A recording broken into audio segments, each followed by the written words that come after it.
Hello, everybody. Um, Welcome. We are live. We're talking today, starting the conversation out with more leftist lies. I could not help myself. This thing is driving me nuts. Okay, so what's driving me crazy today is this story about this woman, Jasmine Mooney. And I'm using her as the prime example. There are others who fall into this category, but this has to do with all the propaganda around the ICE group of people, the ICE team in the United States that are getting rid of all the people in the United States who are there illegally, the illegal immigrants. And this drama, this story is fake, fake, fake. And again, all these people talking about this story like it's real, like it's true, like it's something when it's not. So we're going to get into that today, as well as a couple other people who fall into that category. And when you're here, say hi. Let me know you're here. Participate in the chat. Love to hear what you have to say. So yeah, we're going to talk about this fakery. I've had enough of it. I haven't seen anybody talking about it from this perspective. I've seen plenty of people talking about it like it's real. I've seen plenty of people pushing the propaganda. So many people are still pushing the pyramid garbage. But you and I, we know better. We know better. And so let's talk about it. Oh, my mic was not on. Can everybody hear me? Can everybody hear me? Let me know you can hear me, because if not, I'm going to start over. Because that whole time I was talking to myself. What I want to talk about today is this leftist propaganda stuff about the ICE program. So I don't want to have to repeat myself if I've already said this. Hey, Coco. But the ICE program in the United States is getting rid of all the illegal immigrants. And what we had lately that I caught attention of just recently, but apparently this has been going on around most of March. This sort of happened around the middle of March with this Jasmine Mooney character from Vancouver. I really want to do a deep dive on her. Thanks, Wookie. Hi, Wookie. Let me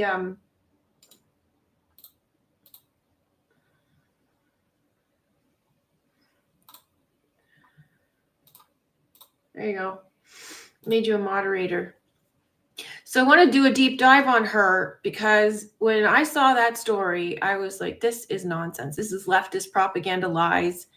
The comments, I don't know how many of you, if you've heard this story, let me know. I shared it in my community notes, and a few of you said you had heard of it, and other people had said that you hadn't heard of it till I brought it up, because it's mostly a Canadian story, because she's Canadian. But what I'm hearing is this is ongoing propaganda, not just in Canada, but across Europe, of how Americans are treating people who are not just immigrants, people who are visiting.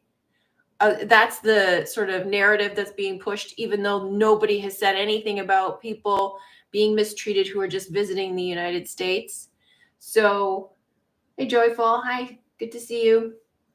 If you're here, say hi, join us in the chat. I want to hear what you have to say about this this leftist propaganda, especially about the immigration policies and everything. So let me just briefly summarize what this Jasmine Mooney story is. She is one in a handful of people who are being spotlighted in the media, if that's a word, that have been booted out of America due to faulty paperwork. So they are in the country illegally. Now, the problem is that she wrote an article about her experience in a detainment camp, aka a prison, for being in the country illegally. And she said the conditions were horrendous, and she wants to raise awareness about how awful the conditions are. I'm going to get into detail about her story because it's full of holes. But so she was in the country. She said she was in the country for 3 years on a visa. The visa was revoked. Not that she expired the visa, it was revoked, which means she did something to violate the visa terms. She was on a TN visa, which means she has to have a letter from an employer. An employer has to hire her to be in the country to have this visa. She said she was in the country for 3 years on this visa. It was revoked in 2024. And so she was coming back into the country to renew the visa. And that's when she got snagged at the border when she landed in San Diego. She came in from Mexico, landed in San Diego. And her story is that she was at San Diego airport, and there are conflicting tales of this story, so the details are a little fuzzy. She says that the Border Patrol held her for 2 days. She didn't say where they held her. And then ICE came and arrested her and took her to a detainment camp, aka a prison. And then later she was moved to another prison in Arizona. And she said that the conditions were terrible. She was sleeping on the floor. It was concrete floor. She was fed horrible food, so she didn't eat, so she starved herself. And she said she wasn't allowed phone call, but she made 2 phone calls. She was allowed to call her lawyer, and then she was allowed to call the news. So she called the local news in Arizona. This is where things get super fishy. She called the news in Arizona. This reporter got an exclusive interview with her from the jail, the prison. It's not a jail, it's a prison. It's a full-on prison with like spiky, you've seen the pictures where they have like this barbed wire coil over the fence so you can't escape. And if you try, you're going to get all cut up. And joyful to be here. She's probably expecting the luxury hotel room. Yeah, probably. But so she says she offered to pay for her trip home, and they said that she said they denied that.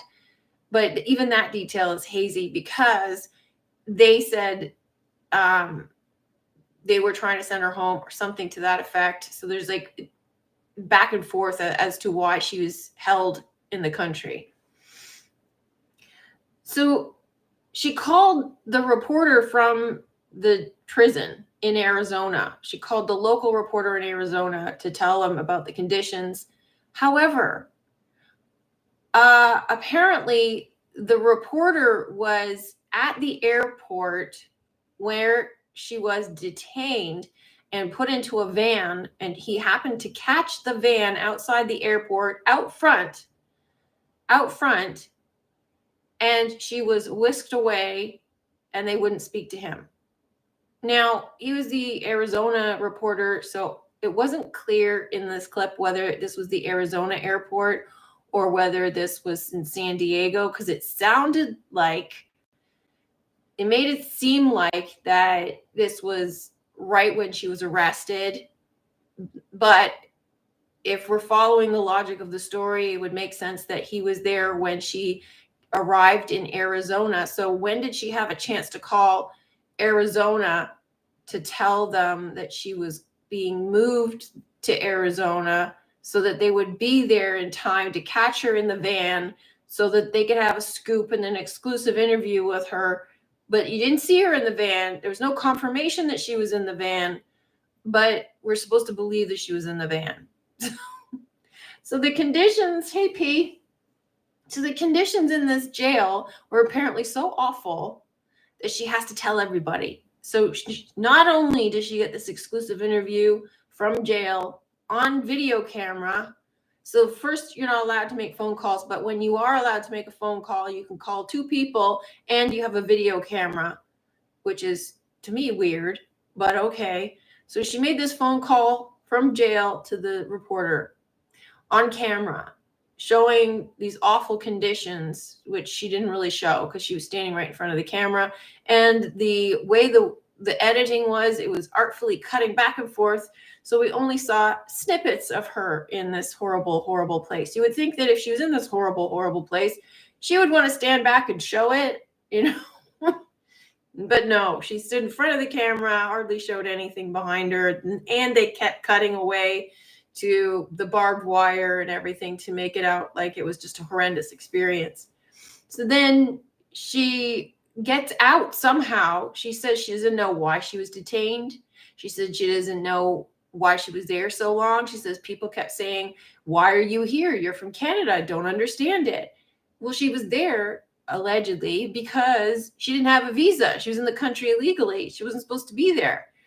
And she says, like, I don't know why. I don't understand it. But the story is just so full of holes because she's making out like she's the victim here, like she shouldn't have been told to leave the country or whatever. But she was in there illegally, if we are to believe anything of her story at all, which I don't. So she calls the paper when she gets back to Canada. She calls the media. She gets back to Canada. They happen to be at the airport when she gets home. And then she writes a letter to the media explaining about her circumstances. So I don't know whether she called the media and said, "Oh, it's just a horrendous experience. Come meet me at the airport and film me getting home." And then she pens this letter explaining in detail what it was like for her.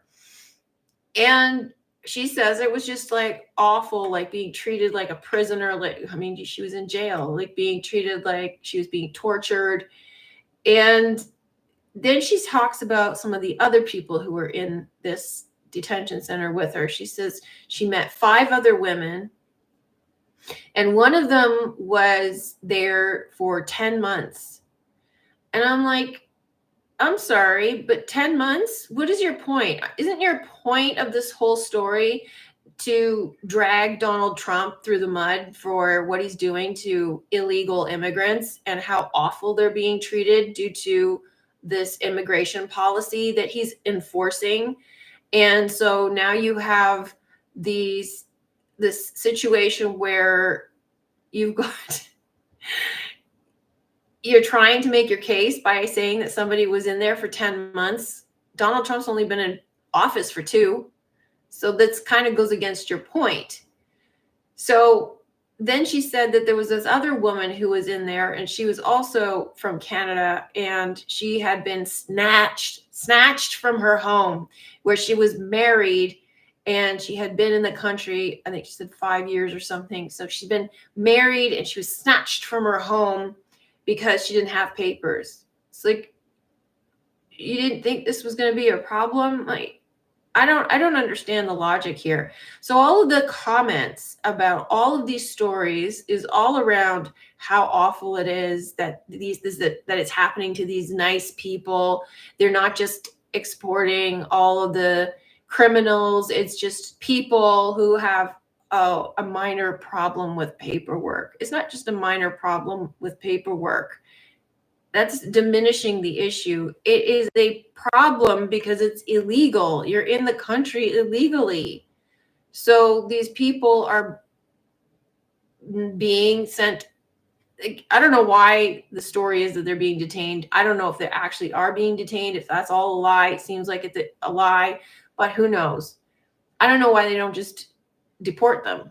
I thought that's what they usually do, is they say, you got to leave, you got to go home. And so, I mean, that's what they're doing with all the other immigrants, right? They put them on a plane and they paid for their ticket out. So why would these non-violent, non-criminal, ordinary people who violate the laws be snatched from their homes and thrown in jail? It doesn't make any sense. what frustrates me most about this story is there's no counter story. There's no counter argument. They even called up the prison and they called up the Border Patrol for comment and got no response. They said, we don't know what happened. We don't know anything about it. Very vague. I think something about this woman being detained was verified, but then that was it. I mean, there wasn't a lot of information on the response side, which is weird. So yeah, like this woman is fishy. So I dug into her story, and she's originally from Northwest Territories, and she moved to Vancouver, where get this, she was a waitress and she was an aspiring actress. And she says, there's an article about her, Jasmine Mooney. There's an article about her in some online paper in Vancouver, profiling her for being successful in this brand new venture, this restaurant venture. And she was now going on to be marketing manager of a hotel. And this was back in, I think it was 2018, 2019, 2017 or something like that.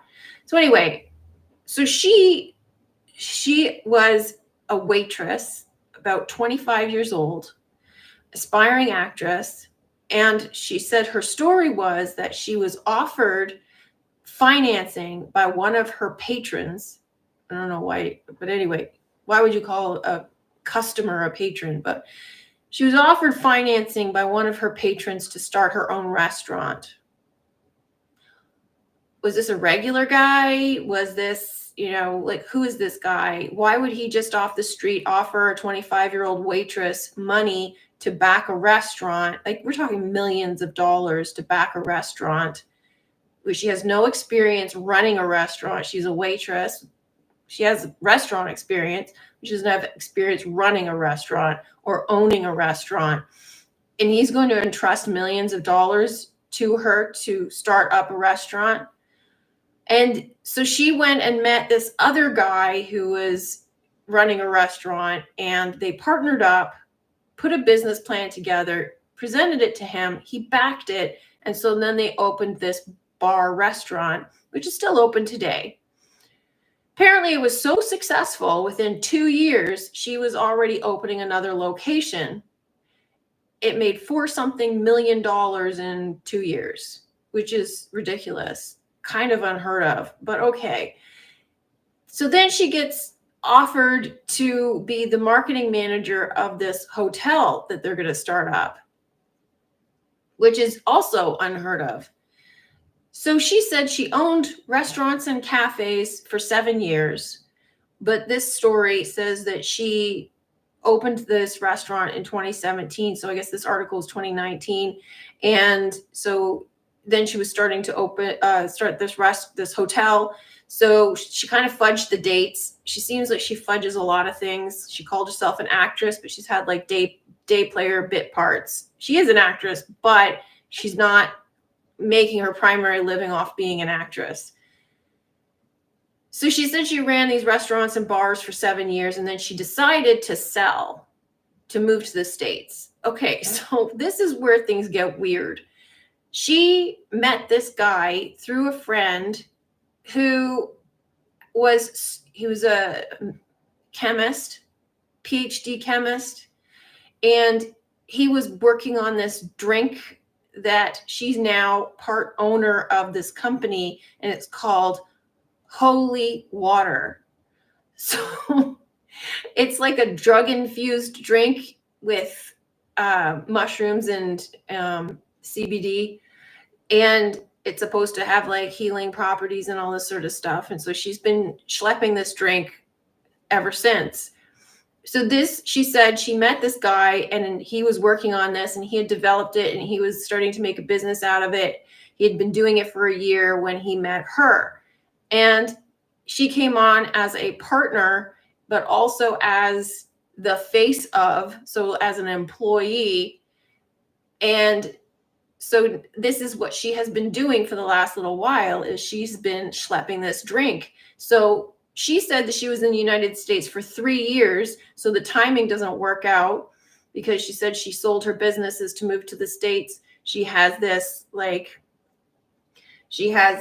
central casting or a front for something. Yeah, it could be joyful. There's something really suspicious about all of this. For this guy, the guy who invested in her restaurant is a well-known developer, and for him to invest millions of dollars to get a restaurant started is fishy. Her mother works for the government, or is a consultant for the government, like a coach or something. That in itself doesn't necessarily mean anything. You can be a coach and still work for the government and not actually have any effect or influence on the government. But she runs this company. She's not even running the company. I think she's embellished her role in it, but she's like the face of promoting this stuff called holy water, which is weird. And there's some weird like imagery around her, sort of like she's standing in front of, because she's promoting holy water, she was standing in front of like water and fish kind of logo type sign, but it was very reminiscent of like Gabby Petito standing in front of the wings. And she was also selling this stuff, and it wasn't going anywhere. So she was going to events, she was going on podcasts talking about it, and she went on a sales pitch that was on a TV show on Prime to try to get them to be investors. And she said she got, I think, $1 million of investment so far, and she was trying to get 4 million invested into this company, but like they didn't have a distribution system set up. So like, you think that somebody who had restaurant experience, owning a restaurant, not just as a waitress, but owning a restaurant, would know distributors and have some sort of relationship with distributors, so she would be able to talk to distributors to get this drink distributed. But no, she didn't have any distribution agreement. She left her restaurant to do this. Why would you do that? A successful restaurant owner, not just like a minorly successful. We're talking about, $4 million in 2 years. That's $2 million gross a year from one restaurant. And she was in another, she had a couple others on the go. So, this is just really fishy. Why would you, she's making out like she's this aspiring actress struggling. Her visa was revoked for some suspicious behavior, probably because she's schlepping this drink. She's supposed to be an employee, but she's an owner. So that's a violation of her visa regulations. And so now she's like playing the victim, that she got arrested and thrown in jail, and the conditions are so awful, but she's all over the media talking about this stuff. It got so much coverage about it. It reeks to high heaven. The whole story reeks. And it's not just the story about her being in prison. There's something else about it. It just sounds like a crisis actor. But the whole attention around this is pushing the agenda of trying to keep Canadians from going to the United States. There was another woman named Becky Brooke or something like that, who was also allegedly snatched from hiking. She was hiking in the US. Her image has been painted as this innocent sort of hippy dippy peace and love girl, new ager type girl. She was hiking and they snatched her from the trail, like as if they would know she was there. Hey, Becky, what? Snatched? We're going to arrest you for violations of your residency or your visa. You're not allowed to be here because you're working and you're not supposed to. So she was one of them as well. Then there was another guy, German guy, and he was arrested, and his green card was revoked. And there's like, oh, it was revoked for no reason. But as you read the story, the reason is because he was involved in drugs. So it's like, and he had a record or something. So his visa was, his green card, sorry, was revoked for legitimate reasons, but the way they're painting it is like, oh, it was revoked for no reason. He didn't do anything wrong. I mean, the way that this is all being spun, it messes with your mind because it is so hard to believe. But all the comments in these articles are along the lines of, I had a trip planned to the US, Canadians, and I canceled my trip. And even though I lost $2,500 deposit, $3,000 deposit, $500 deposit, I don't care. I'm not going there with a 10-foot pole. I hate America. I hate what's going on down there. I'm not having anything to do with it. It's scary. I can't believe the way they treat people. And these are people who are just visiting. This is retarded behavior. This is really stupid behavior. So obviously, these are bots. There's no way that normal people would behave like this.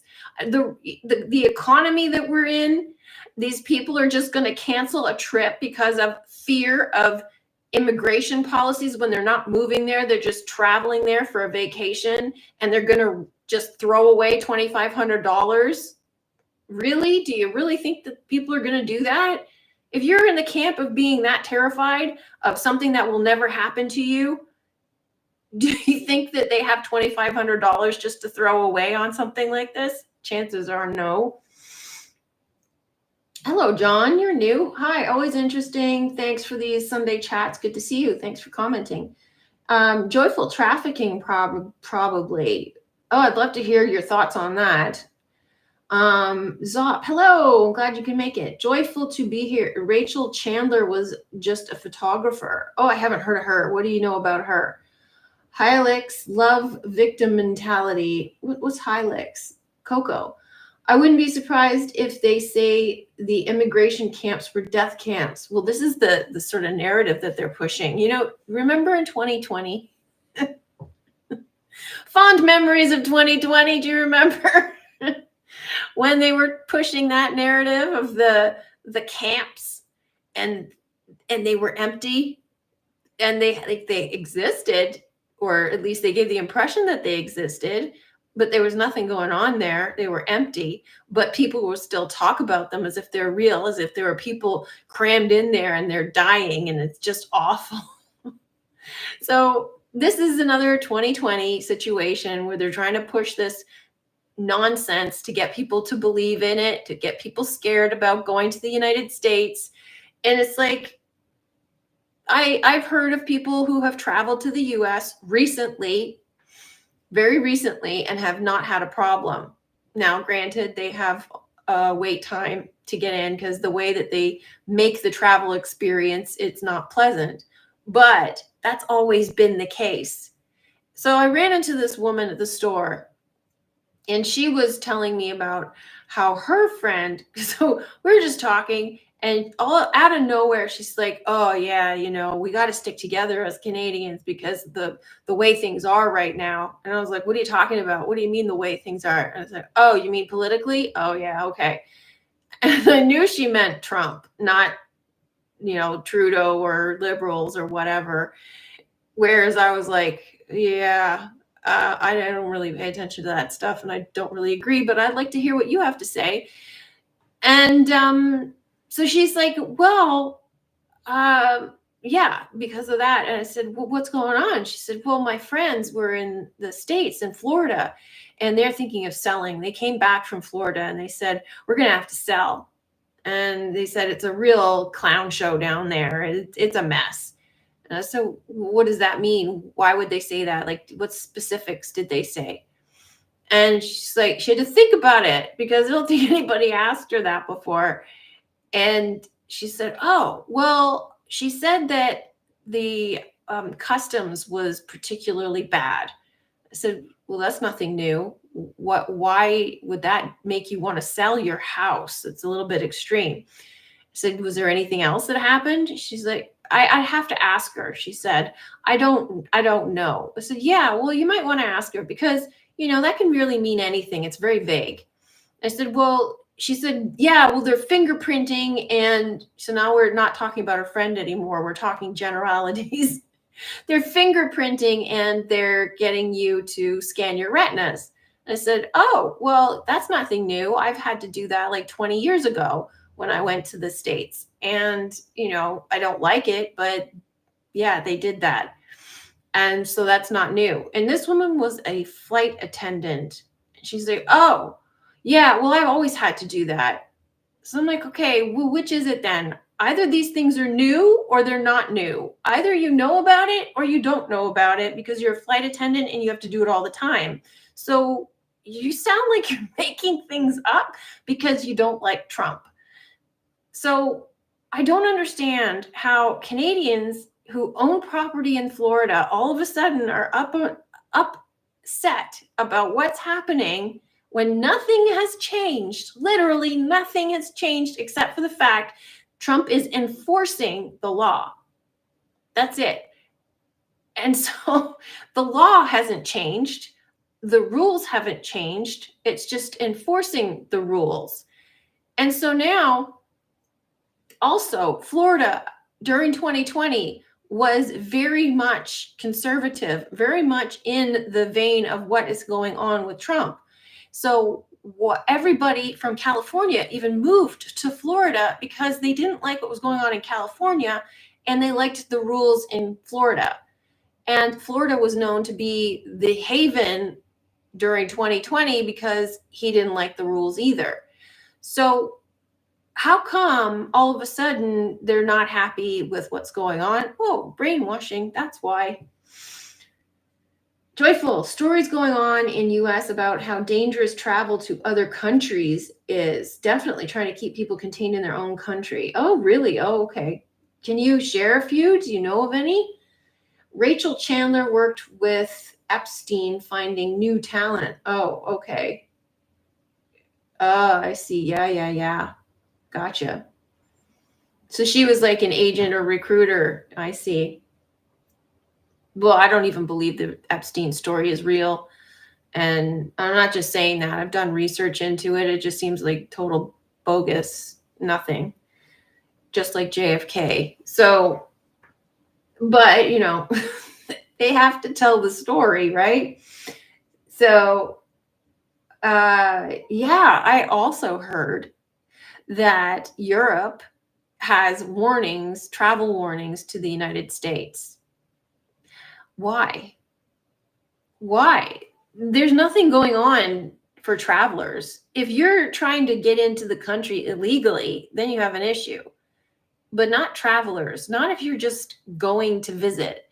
So all these European countries are steeped in leftist politics, so they're pushing the propaganda. And Canada is smoking the weed too, so they're pushing the propaganda. I mean, it is ridiculous, and I can't believe the number of people who fall for it. It's almost like, does anybody got any critical thinking around here? What's going on? What are you hearing where you are? Are you hearing any of this? Is this affecting anybody? Like the whole ICE program, people getting kicked out, people getting treated badly, everything that is like these fear tactics, scare tactics. Like you said, Joyful, you're saying that they're trying to keep you contained in your own country. But I think too, they're trying to get people to leave their country. They're trying to uproot people from Eastern countries and move them to the West and then cause all sorts of upset for the Westerners, so they leave. And okay, so there's this other drama happening in Ireland. And I don't know how real it is, right? Because it's social media drama. And you got the Irish guy who was, he talks just about like Irish stuff. He's a comedian and he ends his videos with "Follow me, I'm delicious." And recently he made a video saying that there's problems with immigrants in Ireland, sure, but there were problems here before. Now, allegedly, he got hit with a lot of death threats because of that, and got called racist and all sorts of other stuff. And so he took his channel down and laid low for a while, and then this information spread to other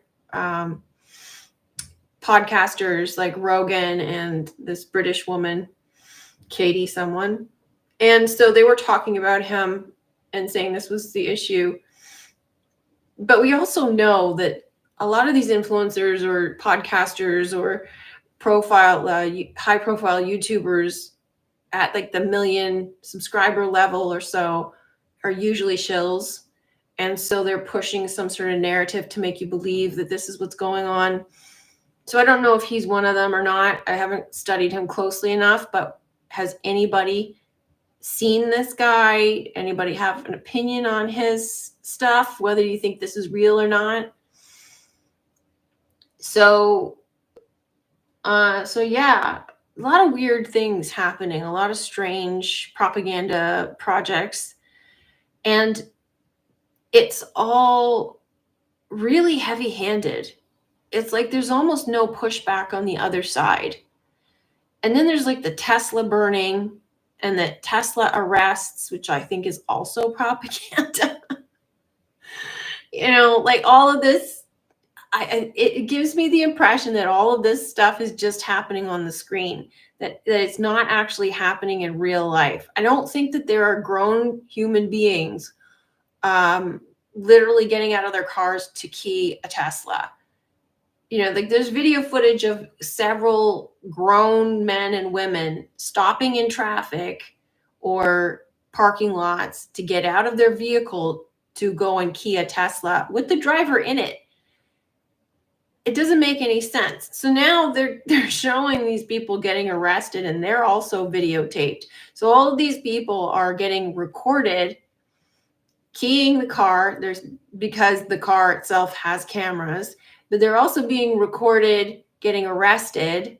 So all of this stuff is conveniently caught on camera. Coco, lots of craziness happening at the moment. It was calm for a while. I think player characters are more able to find happiness in chaos, so the world's becoming more chaotic. That's an interesting perspective. Yeah, I think it is getting crazier and crazier, and I feel like for my own peace of mind, I pull back and don't want too much to do with it. Then the occasional story pops in. And this story about Jasmine Mooney only popped in because somebody in my feed on YouTube had shared it. And I was like, this sounds fishy to me.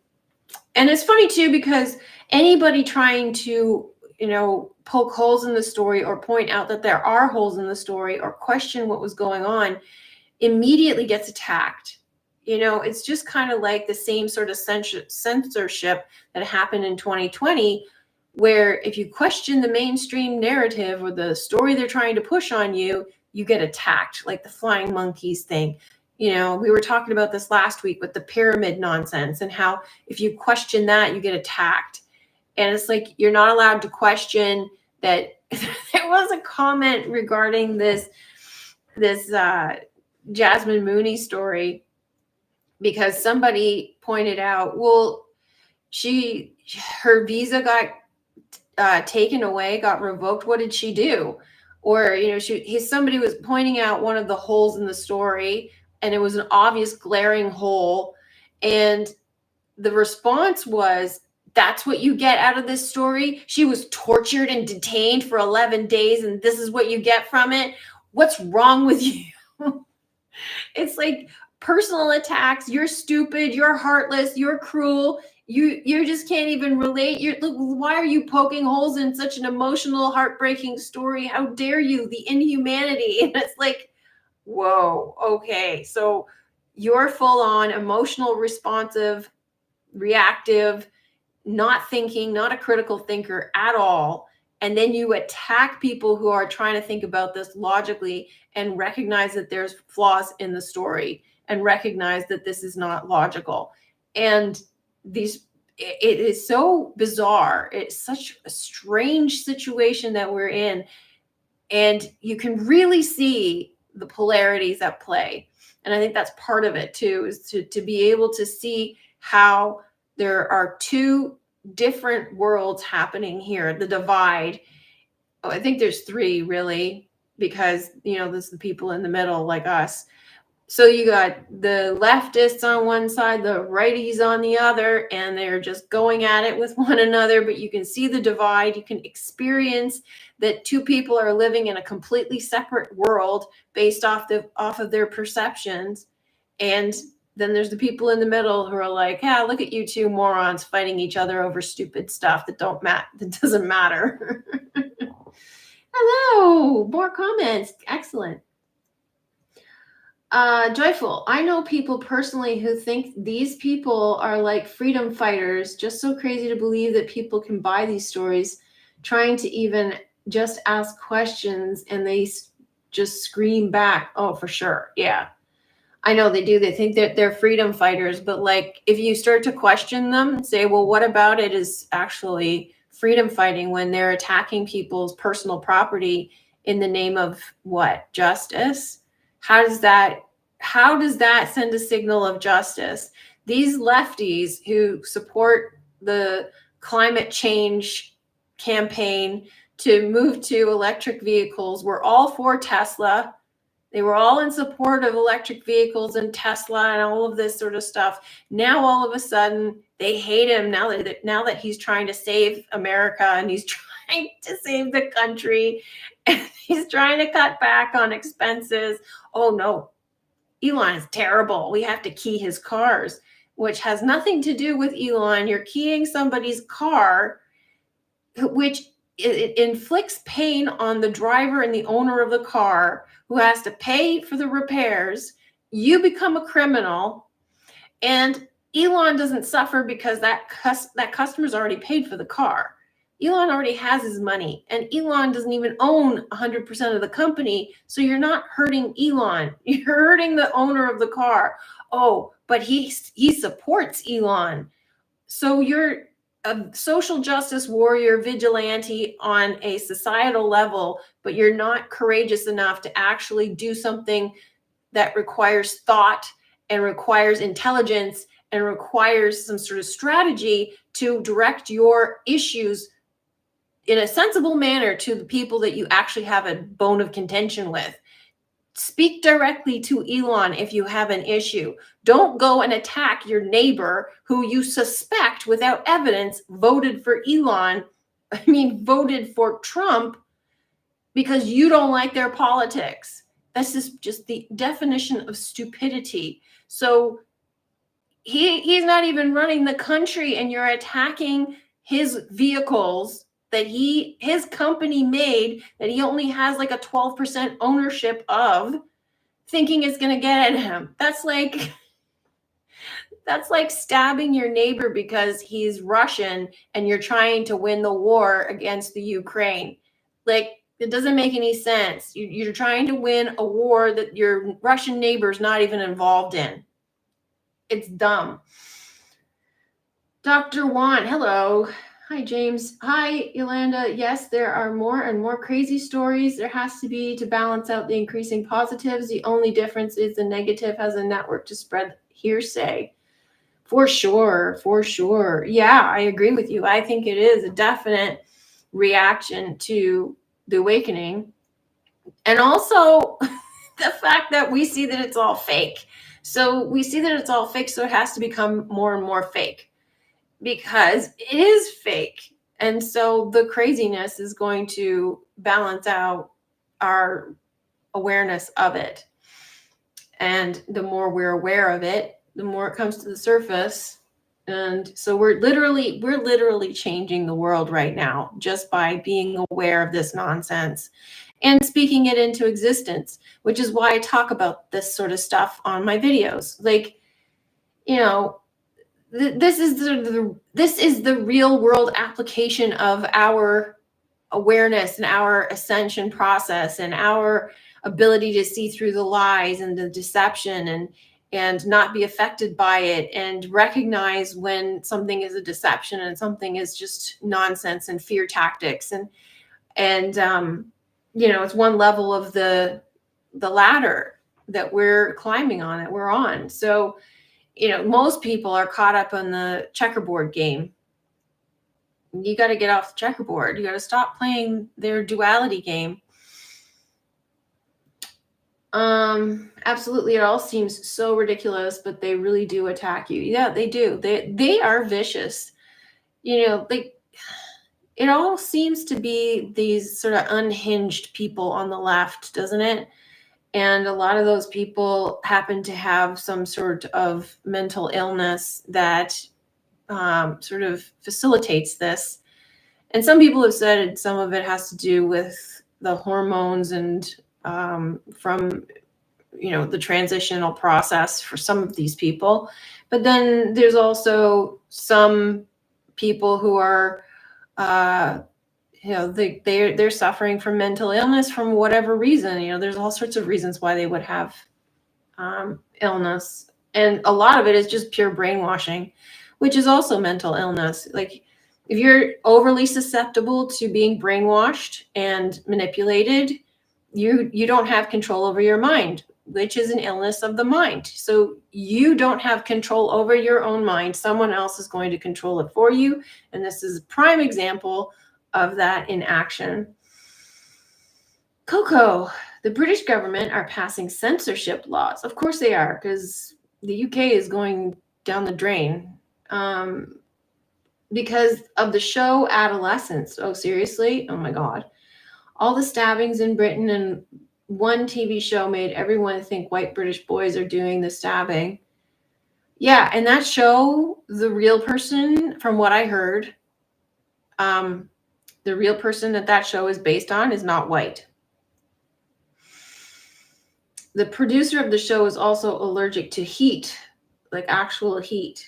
Oh, that's interesting. Never heard of that.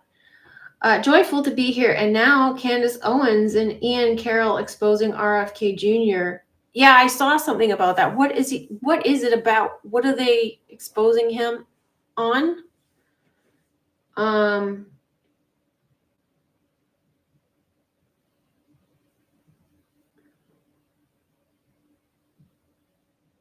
Like, I have a theory about what's going on with the Trump administration, and I'm sure I'm not the only one who thinks this, but I suspect that his administration is crooked and he doesn't know it, and that they're going to turn on him, and they're already starting to, and that they are in league with all of these other World Economic Forum lefties who are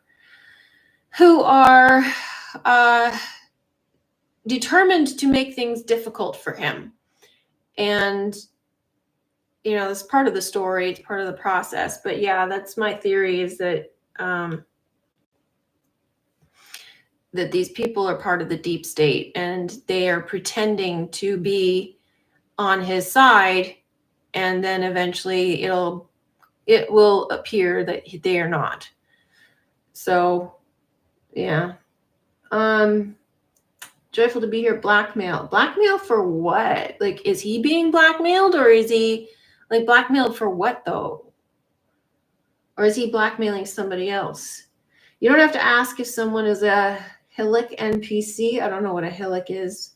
They will tell you with their stupidity. Crash test dummies.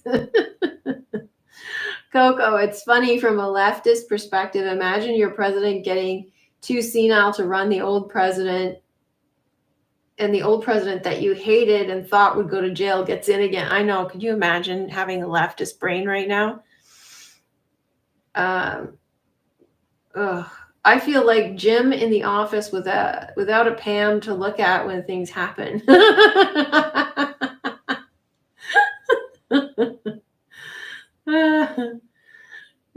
P 100%. Joyful. RFK Jr. supposedly blackmailed to support Israel. So who? Okay, I don't want to misunderstand. So RFK Jr.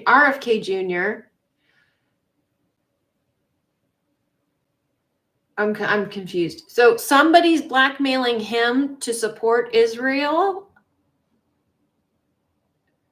or is that what you're saying? Sexting, honeypot blackmail? What's that? This is just getting juicy. The story's getting interesting, don't you think? Like, this movie is really getting interesting.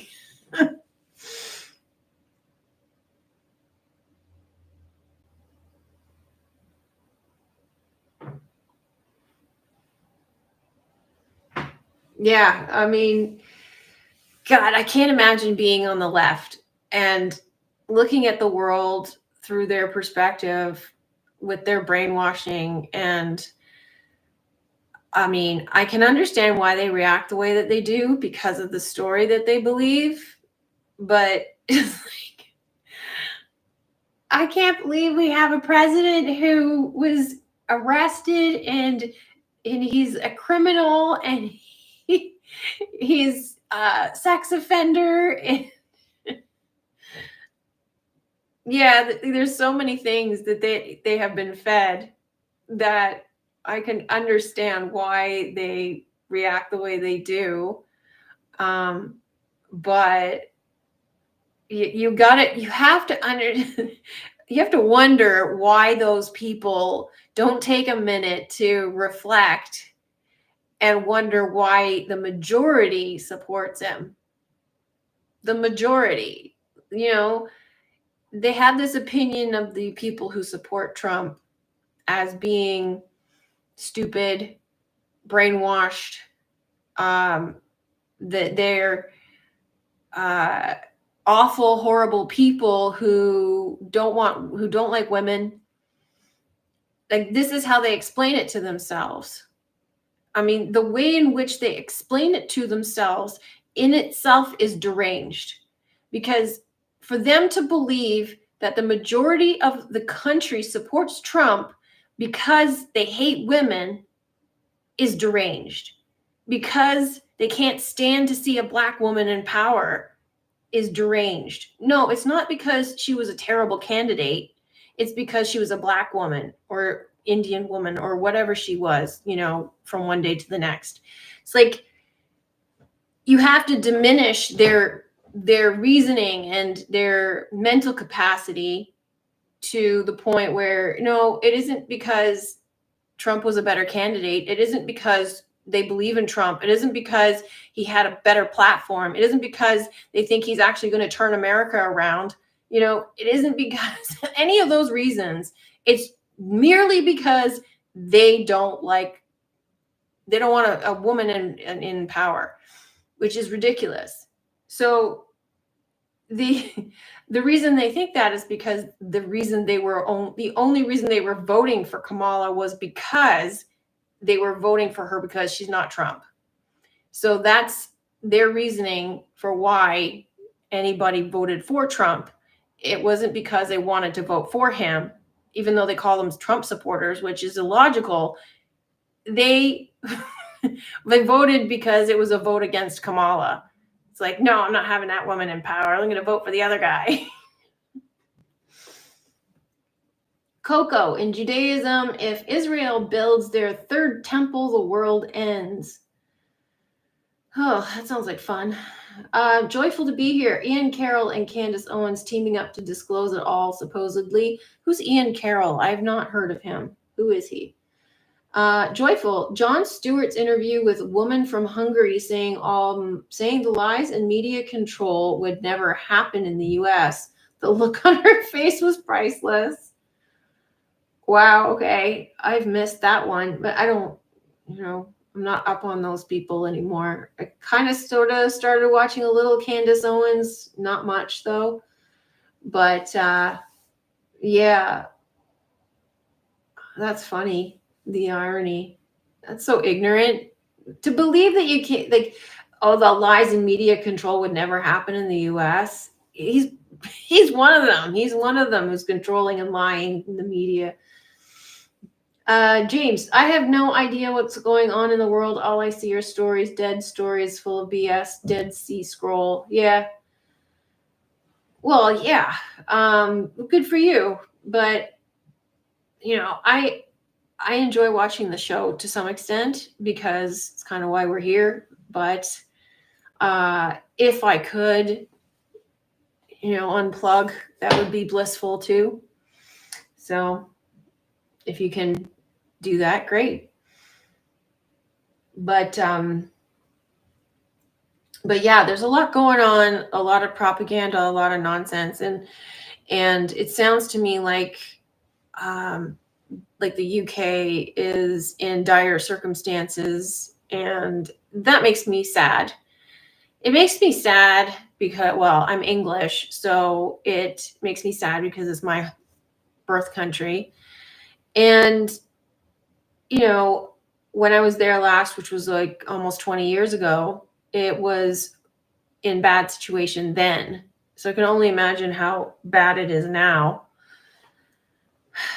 But even my situation in Canada is not what it used to be. It's completely changed since it was the way it was when I was growing up here. And, you know, it's just an obvious agenda to tear the country apart, to ruin it. And I was watching this video, they were talking about a strategy that I think Margaret Thatcher brought in or talked about regarding a specific town in the UK. And people have been talking about it since. And his theory is that that's what's going on with America, well, UK, Europe, and Canada, and Australia. Like all of us are getting destroyed. But basically, the theory is that it's controlled destruction. I don't know what the actual term was, but it's controlled destruction. It's like the Twin Towers being blown up from within, and it's a controlled demolition. So basically, that's what they're doing to all these countries. They put these people in power to destroy the countries. And yeah, that's what's happening, but it has to happen. So as awful and painful as it is to go through it, it has to happen. It's a process that we have to go through.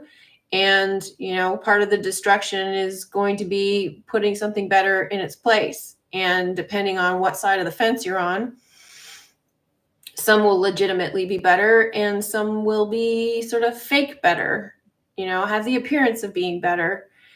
But regardless, when change happens, the old has to go. So, you know, yeah, like a lot of people don't like it. First of all, because we're not in control of it. It's not like we decided that we wanted this to happen and we wanted our countries to be destroyed and, hey, can you do this for us and put this new system in place? But essentially, like, this has to happen, and it has to happen without our control or without our knowledge, so that they can put the new system in place, because they can't tell us why it's happening. The truth can't be told to the masses. This whole process is part of the awakening process, so that people awaken on their own terms, on their own time, and then they find the truth as a result. So yeah, they can't tell people, you're the one who has to wake up. You're the one who has to look at this clown show and say something is seriously off. What is this place we live in? And start doing some research, start digging into things and find out what the heck is going on. Where are you? What is this world? Why is it like this? Who am I? Why am I here? Who are these people? Why are they here? It's there to provoke you. Ian Carroll started out investigating big corporations and who produces virtually everything in the grocery store, made it big on TikTok, broke through with Joe Rogan interview. Okay, cool. Sounds like controlled opposition, but great. But yeah, thanks for letting me know who he is, Joyful. Coco, it's tough watching the decline. I have a theory that leftists still live in the post-war era in their heads, and they need someone to blame, so they take all their anger out on the right. That's possible. I mean, excuse me. A lot of people have trouble letting go of the past, obviously, because the world just sort of keeps feeding the past, right? It keeps bringing it back. It keeps holding on to it. It keeps resurrecting the dead. You know, like we're still talking about JFK. It hasn't been resolved, and it's been 60 years. 60 years, and they still haven't stopped talking about it. I saw a video where they were talking about what's his name?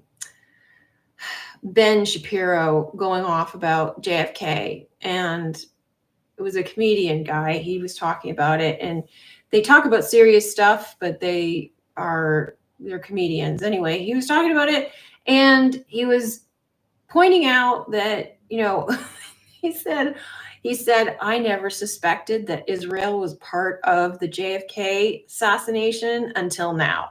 Thanks, Ben. Because his perspective on the JFK situation was, why should I care? It happened 60 years ago.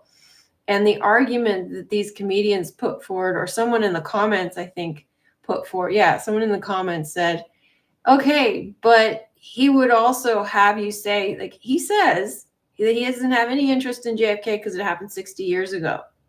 However, him and his people really do care about what happened 80 years ago to their people.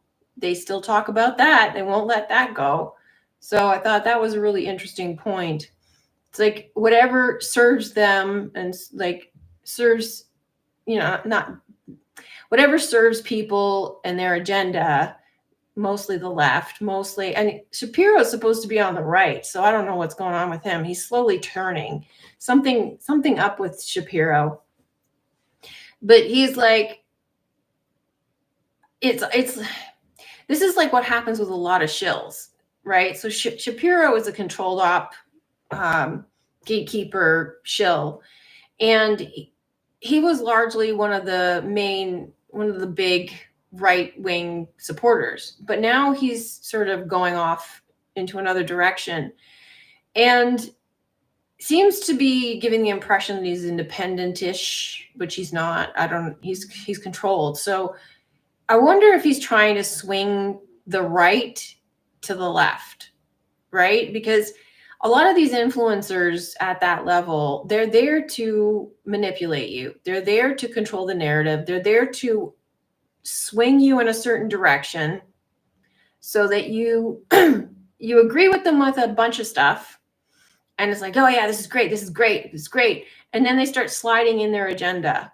And it's like, well, I'm not sure about that, but okay. I'm just going to keep watching. Okay. This is great. This is great. I agree with all that. And then you start to get into sort of cult-like mentality where there's hardly anybody you want to listen to, but you're really a fan of Shapiro or whoever, insert name here. And then that person just starts to slowly change his direction and tries to take you with them because you already buy into this person's perspective. And a lot of these people are like that.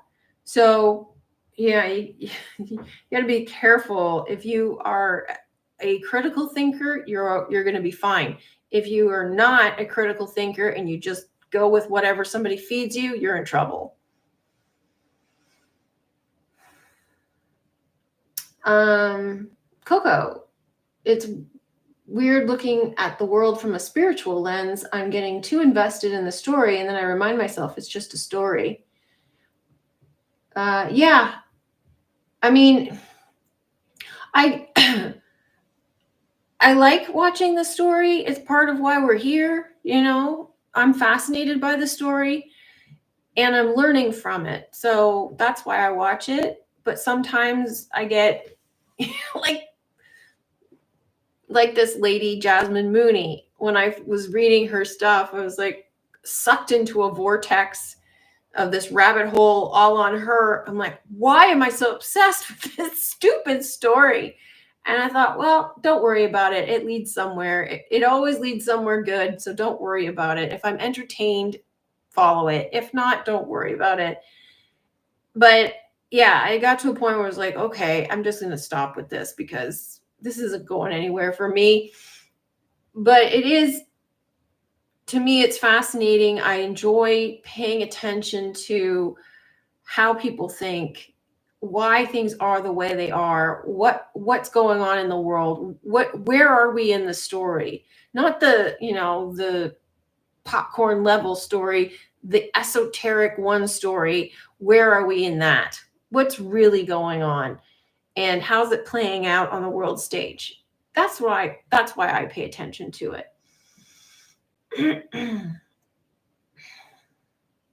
Coco, the world reminds me of the movie City of Ember. I haven't heard of that one.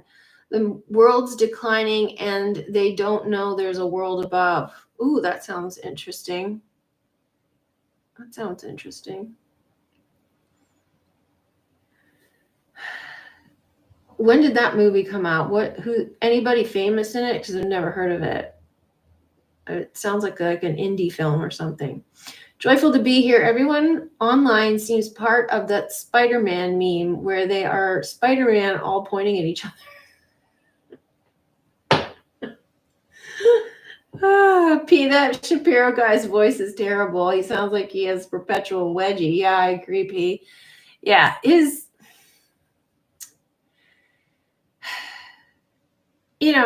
a character and he's a pseudo-intellectual, kind of coming across as I guess superior because he talks really, really fast. And I have a feeling that they speed up his videos because who talks that fast? But it's kind of annoying listening to him. It stresses me out the way that he talks. Like either he's jacked up on caffeine or maybe both. And then they speed up his videos because it's too much. But whatever, he has a job to do. He's doing it. There's so much anger in him. There's so much impatience. There's so much hatred. He's a very angry man. The way he reacted to Barbie, I understood where it came from. I could understand his perspective, but the way he reacted so violently to Barbie that he set the Barbie on fire, it really kind of shows he doesn't like women. He really doesn't like women, and he's threatened by them. And I suspect he's a very short man. No, nothing against short men, but he's suffering from some kind of major insecurity related to women, possibly because why does he hate women so much? It doesn't make sense. Joyful to be here, like a girl with vocal fry. Yeah. Boredom relief. Hello. The story can be excellent. Boredom relief. Yeah, for sure. Saoirse Ronan is in the City of Ember. It's really good, unique world. Oh, I like her. Okay, I'll check it out. P, eyes never lie. Well, they do, actually. I could believe my lying eyes. But they do because you can have optical illusions. But basically the eyes, they show you what's going on in your head, don't they? So in a sense, they don't lie and they do lie at the same time. Sort of paradoxical. But yeah, it's getting crazy out there. It's actually, it feels like it's a little bit calmer than it was. And I think that has to do with Trump slowing down, or maybe I'm just not paying enough attention. I mean, I was on Twitter when all of this happened, where Trump gets in office, and it was all kind of exciting. And now all I see is a bunch of trolling lefties full of propaganda crap, pumping out garbage story after garbage story and trolling people's channels. And, I gotta say, I'm on one hand disgusted and I'm on the other impressed. I'm disgusted by it because we don't need this garbage. And I'm impressed because whoever would have masterminded this and thought that they could manipulate millions and billions of people simply by controlling the media, controlling social media with bots and stupid beliefs and stupid perspectives and stupid opinions of fake stories and nonsense, and churn it out ad nauseum, and the people believe it. This is why it's like this is what floors me. It floors me that people believe it. This garbage, lies, crap that is getting churned out all day long, everywhere, all the time, and people believe it. Somebody shared one of those pyramid videos in Discord. I couldn't tolerate listening to it because this guy was, smoking something in order to buy what he was selling. I mean, the guy was totally delusional about this whole thing. And he had 1 million subscribers, 1 million. And he's talking about this like it's real. And I mean, it made me laugh because he's like, experts say, archaeologists say, well, who specifically said? Who are you sourcing? Who's your source? Nobody. I'm just making it up as I go. And all of the comments are like, wow, this is amazing. I was waiting to hear from you about this. I'm so excited. This is awesome. It's like, they have to be bots. They have to be. And the occasional real person who believes this nonsense. This just crazy. It's crazy that people believe it. Ben Shapiro's voice is definitely put on. I heard him sing. He's a good singer. Oh, okay. Interesting. Yeah. It's a little bit juvenile too. Like he's a grown man, and he sounds like he's like sort of a teenage boy before puberty or during going through puberty. Canadian Divergent. Hello. Left versus right duality. Oh, for sure. Totally. P, they stopped reporting wildfires, at least here in New York. Oh, really? Okay. Coco, I feel like casting Ryan Gosling as Ken got the more skeptical on patriarchy. Men got, sorry, I'm having a hard time understanding.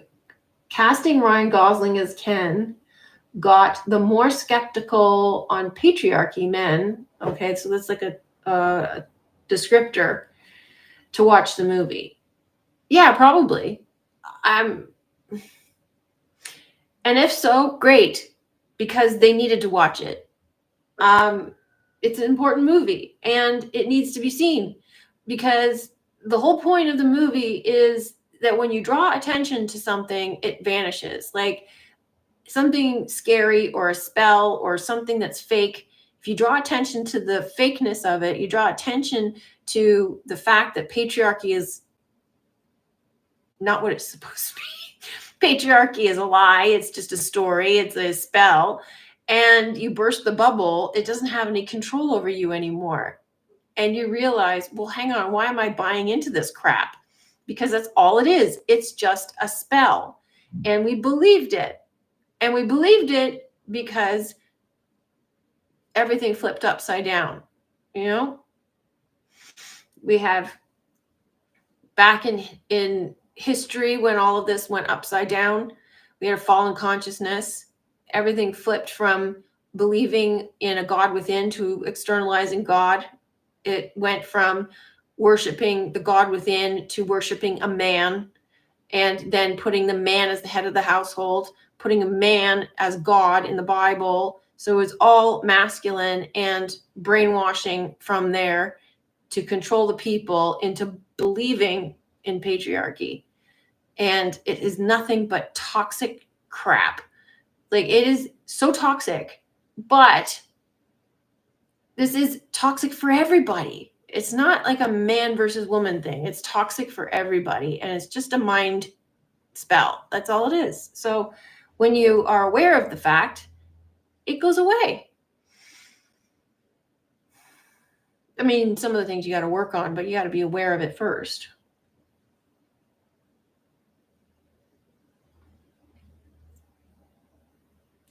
It's their reality. Whose reality, P? Who are you talking about? Coco, the experts say dinosaurs did not look cool. They were just giant birds. Yeah, the experts say dinosaurs had feathers. And we say there were no dinosaurs. You know that there's now some sort of viral video saying pandas are not real.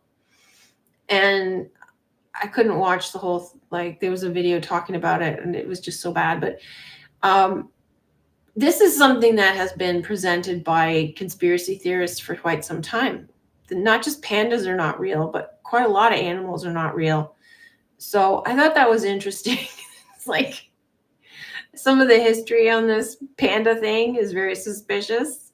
And it's like, well, why would they bother inventing fake animals? Just to get you to believe stupid stuff, like stuff under the pyramid that isn't there, or, like people getting detained when they're not, people going to jail for stuff they didn't do when they didn't go to jail, making up lies and stories just to get you to believe stupid stuff, so that all you have shoved in that mind of yours is all this stupid junk.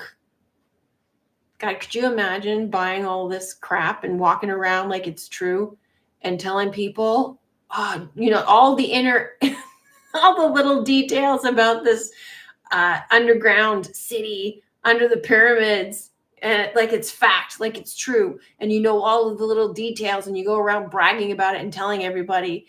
And then somebody's like, no, dude, there's nothing under there. It's like, but it has to be there because I know all this stuff. It's like, no, it's just a fiction. It's made up. No, you're shattering my illusions. Don't do that. Where are we at here? Lee Zeldin has done nothing about cloud seeding. RFK Jr. talking about red dye instead of just banning all of the bioengineered food. It's a show. That's all it is. Yeah, exactly, P. Thanks. Yeah, like I was talking about earlier, I feel like they're just sort of buying their time before they flip and they turn on Trump, because I don't think that they're actually on his side. I think that they're posturing and playing a role, and they're going to reveal themselves soon. So they're starting to show themselves anyway.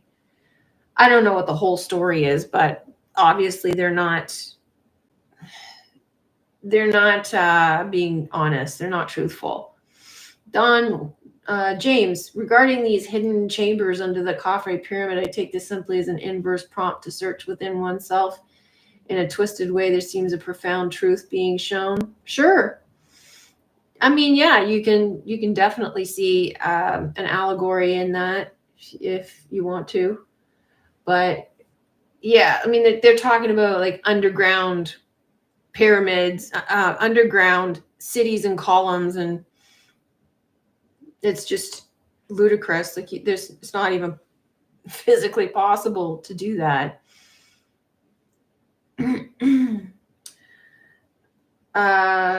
Coco, Ryan Gosling's movie, The Blade Runner 2049, is also about men and women. The women's names in the movie are named after emotions: joy, love, etc. Ryan Gosling's character was called Kay. Then he was cast as Ken. Ken, same character. Yeah, for sure. That's cool. Good insights. Thanks for sharing that. It seems annoying to me that they keep remaking this stuff. Like, what was wrong with the original Blade Runner? I didn't really like the movie. I thought it was kind of boring, but Canadian Divergent. Curious, what do you mean toxic masculinity? I doubt dinos existed, nukes either. Yeah, dinos and nukes don't exist. What do I mean by toxic masculinity? Patriarchy, that's what I mean. it's like, I don't know if you want me to be more specific, but like the fact patriarchy is a poison, and it has basically convinced people that women are supposed to be subservient to men based off of what's in the Bible, because they believed that that's what it was referring to, when it's not. It's about your inner mind and your thoughts being subservient to you. So I think the feminine is the emotions being subservient, but your thoughts need to be subservient too. So you got people believing that women have to be subservient to men, so it suppressed the feminine, and this is leading to this toxicity, because men, they do not respect women. They expect to be served by women. They expect women to be their house slave, basically. And there's a sort of arrogance and a sense of entitlement that a lot of men have that they are not even aware of, that they also resent women. They don't like women. They don't respect women. They expect women to respect and admire men automatically just because they're a man. This is all toxic behavior. It's all ego-based. And this is because we're all in our ego. So the toxicity, I mean, you asked about toxic masculinity. So that also leads to men not taking care of their children because they think that that's a feminine thing to do. So they don't participate in anything feminine, and they don't contribute to the household. They don't take care of the household. They walk around and leave their garbage everywhere, expecting their wife to pick it up for them.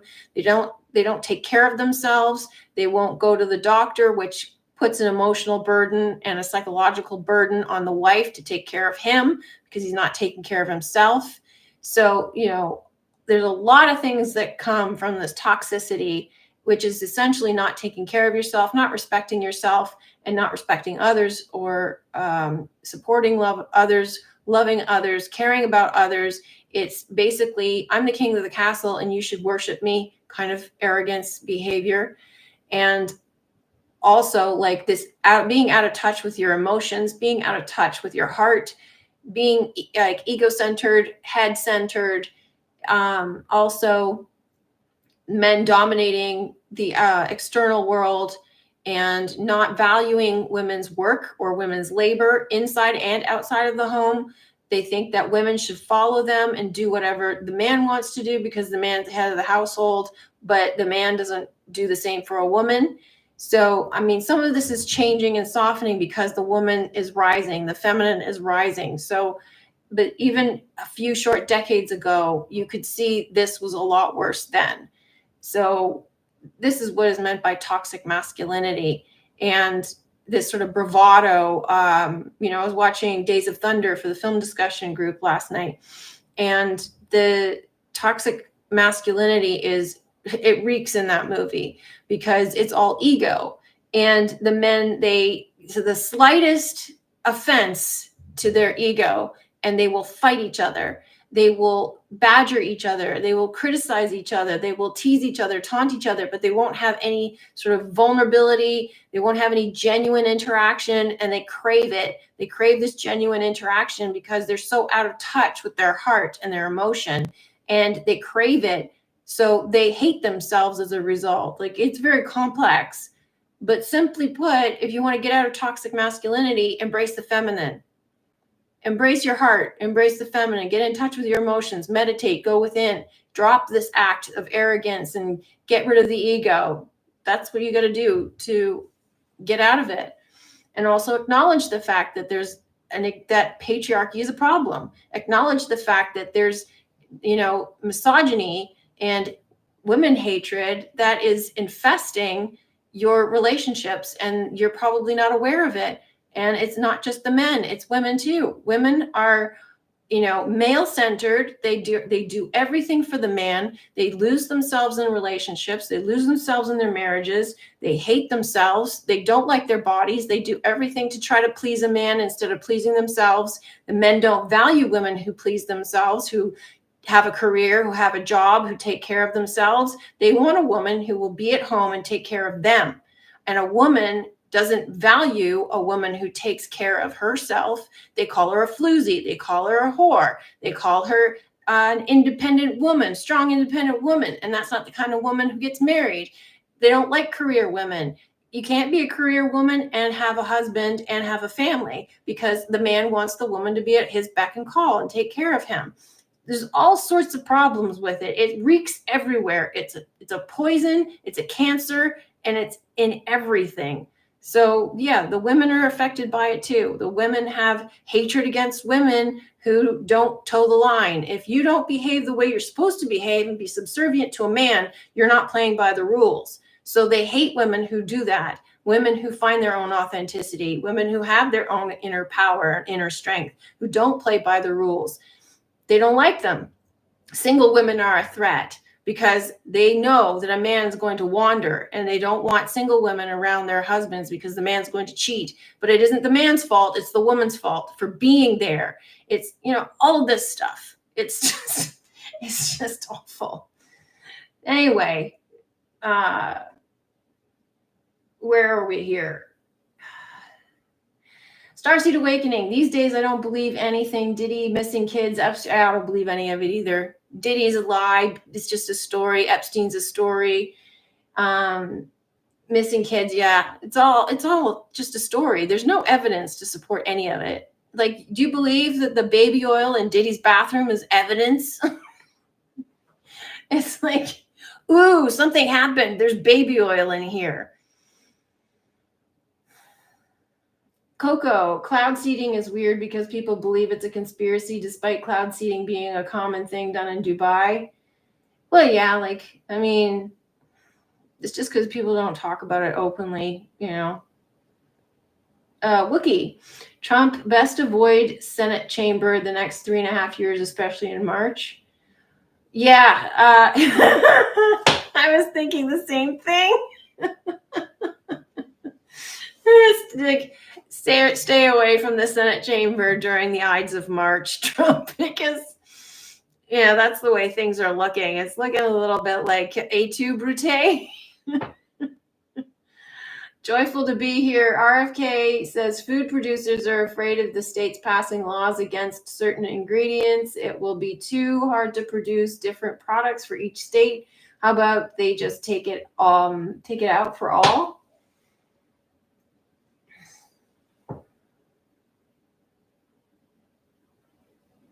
Well, I don't know. I don't know how the food system works in the United States. I don't even know how it works over here, but I know it's convoluted and complicated. But if you're going to pass laws against certain ingredients, like Canadian food, whatever it's called, it's FDA in America, but I don't know what it's called here. But we've got some sort of regulatory body that makes sure that we don't get poisoned by our food and that they're held to a certain standard. And some of them are good and some of them are not so good. But the whole point is that we have very high standards, higher than the United States. And, that's why the United States has a big obesity problem. Canada doesn't have as much of an obesity problem, but we do have something of an obesity problem. But it's because of the food. America puts way too much fat and sugar and salt in their food, and it makes it taste better, but it also makes you addicted and whatever else they put into their food. They also have a big junk food problem. And everything's pretty cheap over there. So I don't know what the regulatory bodies are like, and I don't know what the system is like, but yeah, it's going to be complicated, but too bad. If you're going to try to change things and make things healthy, there's going to be some upset.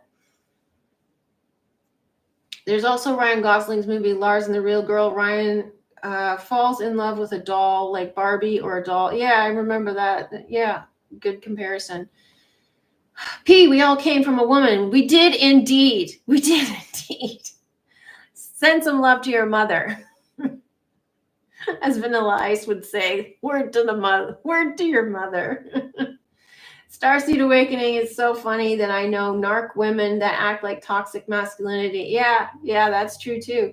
Crazy. People are definitely practicing Satanism. Narc women act just like how you're describing self-destruction at the highest. Well, see, narcissism is, self-destructive. It's self-hatred. It's projection. It's ego in its extreme. So patriarchy is the ego, and so it is. It's a masculine situation. So yeah, that's why you're seeing it that way. Hello, One Big Pond. Good to see you. Nice analogy there, True Love. Do women have any expectation from men, or are they solely independent? Like all women? That's kind of a broad question. I don't think they're all solely independent. And I think that things are changing from what I'm gathering, but I think there's a lot of propaganda too. And, I think there's a separation coming, which has to happen, not because of, separating the sexes, but because there needs to be a separation for people to have time to themselves. Because if you're somebody who has been, say, codependent or, selfless and lost yourself in your partner, and you don't know who you are or what you want, like we were talking about earlier, you're so out of touch with your heart, you're out of touch with your inner self, you're out of touch with your authenticity. The way things are going, the awakening process, people need to have the time to themselves in order to reconnect with who they are, to give them that opportunity so that they can awaken and get in touch with themselves. Otherwise, it leads to self-destruction, because if you're selfless, you're not paying attention to yourself at all. You have zero self-awareness, you have zero self-love, zero self-care, and you're not going to awaken because you're not even paying attention to yourself. So if you're talking about women, there's some women who are moving into like the 4B and sort of taking care of themselves, but it's also like disconnecting from men because they have had such horrible experiences they don't even want to bother. So the thing is that there's this divide on both sides. You've got the red pillars on the right, and you got the 4B loony women on the left. I mean, some are okay, but you got the loonies within that camp as well. But the problem is there's a lot of brainwashing on both sides. There's a lot of toxicity on both sides too, but there's also there's on the left, there's people who are genuinely just trying to look after themselves and take care of themselves and heal. And that's healthy. And then there's the people with the agenda pushing and trying to get women to go out with women, which is not healthy. It's like, just because women are giving up on being with a man doesn't mean that they want to turn gay. Like, to me, that's just stupid. Like, why would you try to convince someone to be gay? Like, I thought that was something that you were born into, not something that, oh, I just feel like being gay today. It doesn't make any sense. It's like, you wouldn't dare tell a man, if you're giving up on women, why don't you try men? Do you really think you would suggest that to a man? No. Why are you suggesting it to a woman? I think it's preposterous. But it's more socially acceptable for women to be lesbians than it is for men to be gay. Like straight men to be gay. It's more socially acceptable for straight women to experiment as being gay. And it's like, no, I thought you were either gay or you're not. And I don't think that it's emotionally fair for a straight woman to pretend or to experiment. Like, either you know yourself or you don't. You should know that you're straight or you're gay. You should know that you're interested in women or you're not. Like, if you're experimenting, then there's a curiosity there. So you're obviously not straight. Straight women are not interested in women, period. So, there's no question. So I think it's preposterous to suggest it. It's not a question. It's not an option. It's like, no, you either are interested in men and you're just not interested in what's available, or you're more interested in protecting your own energy and your own life and your own quality of life. And if someone comes along who's, well suited and fits what you want, then great. But you protect yourself and you look after yourself and you love yourself, you pour into yourself.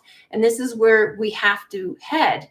The love has to come from within. You can't be trying to get it from outside of yourself, which is why we're having this upset, this disruption, because up until this point, everybody has been looking for love outside of themselves, and our relationships are toxic because of it. Our relationships suck because of it, because we're looking for love outside of ourselves. We're paying more attention to the person that we're with and how they behave and how they treat us, and we're upset about the lack of love that we're getting from them. We're upset about their moods. We're upset about how they behave and how they treat us. And, oh, you didn't take me out for my birthday. You didn't buy me flowers for Valentine's Day. And then you start adding up all the little slights and problems that you have. And instead of just putting your love within yourself and loving someone else as a result of who you are and not needing that love from them, but enjoying the love from them. It's a completely different experience and it's a totally different shift. And so that's why we're having this gap right now, because people are shifting. People are coming away from needing the love from external sources to getting the love from within. And once that shift happens, there's going to be more people who are living in love internally, and then we'll start to reconnect again when we're ready. But that's not going to happen if one person is shifting to love within and their partner isn't doing it and it's just not working, or you shift to love within and you realize you don't love your partner anymore. So, you're going to be going through this awakening process, and that's part of it.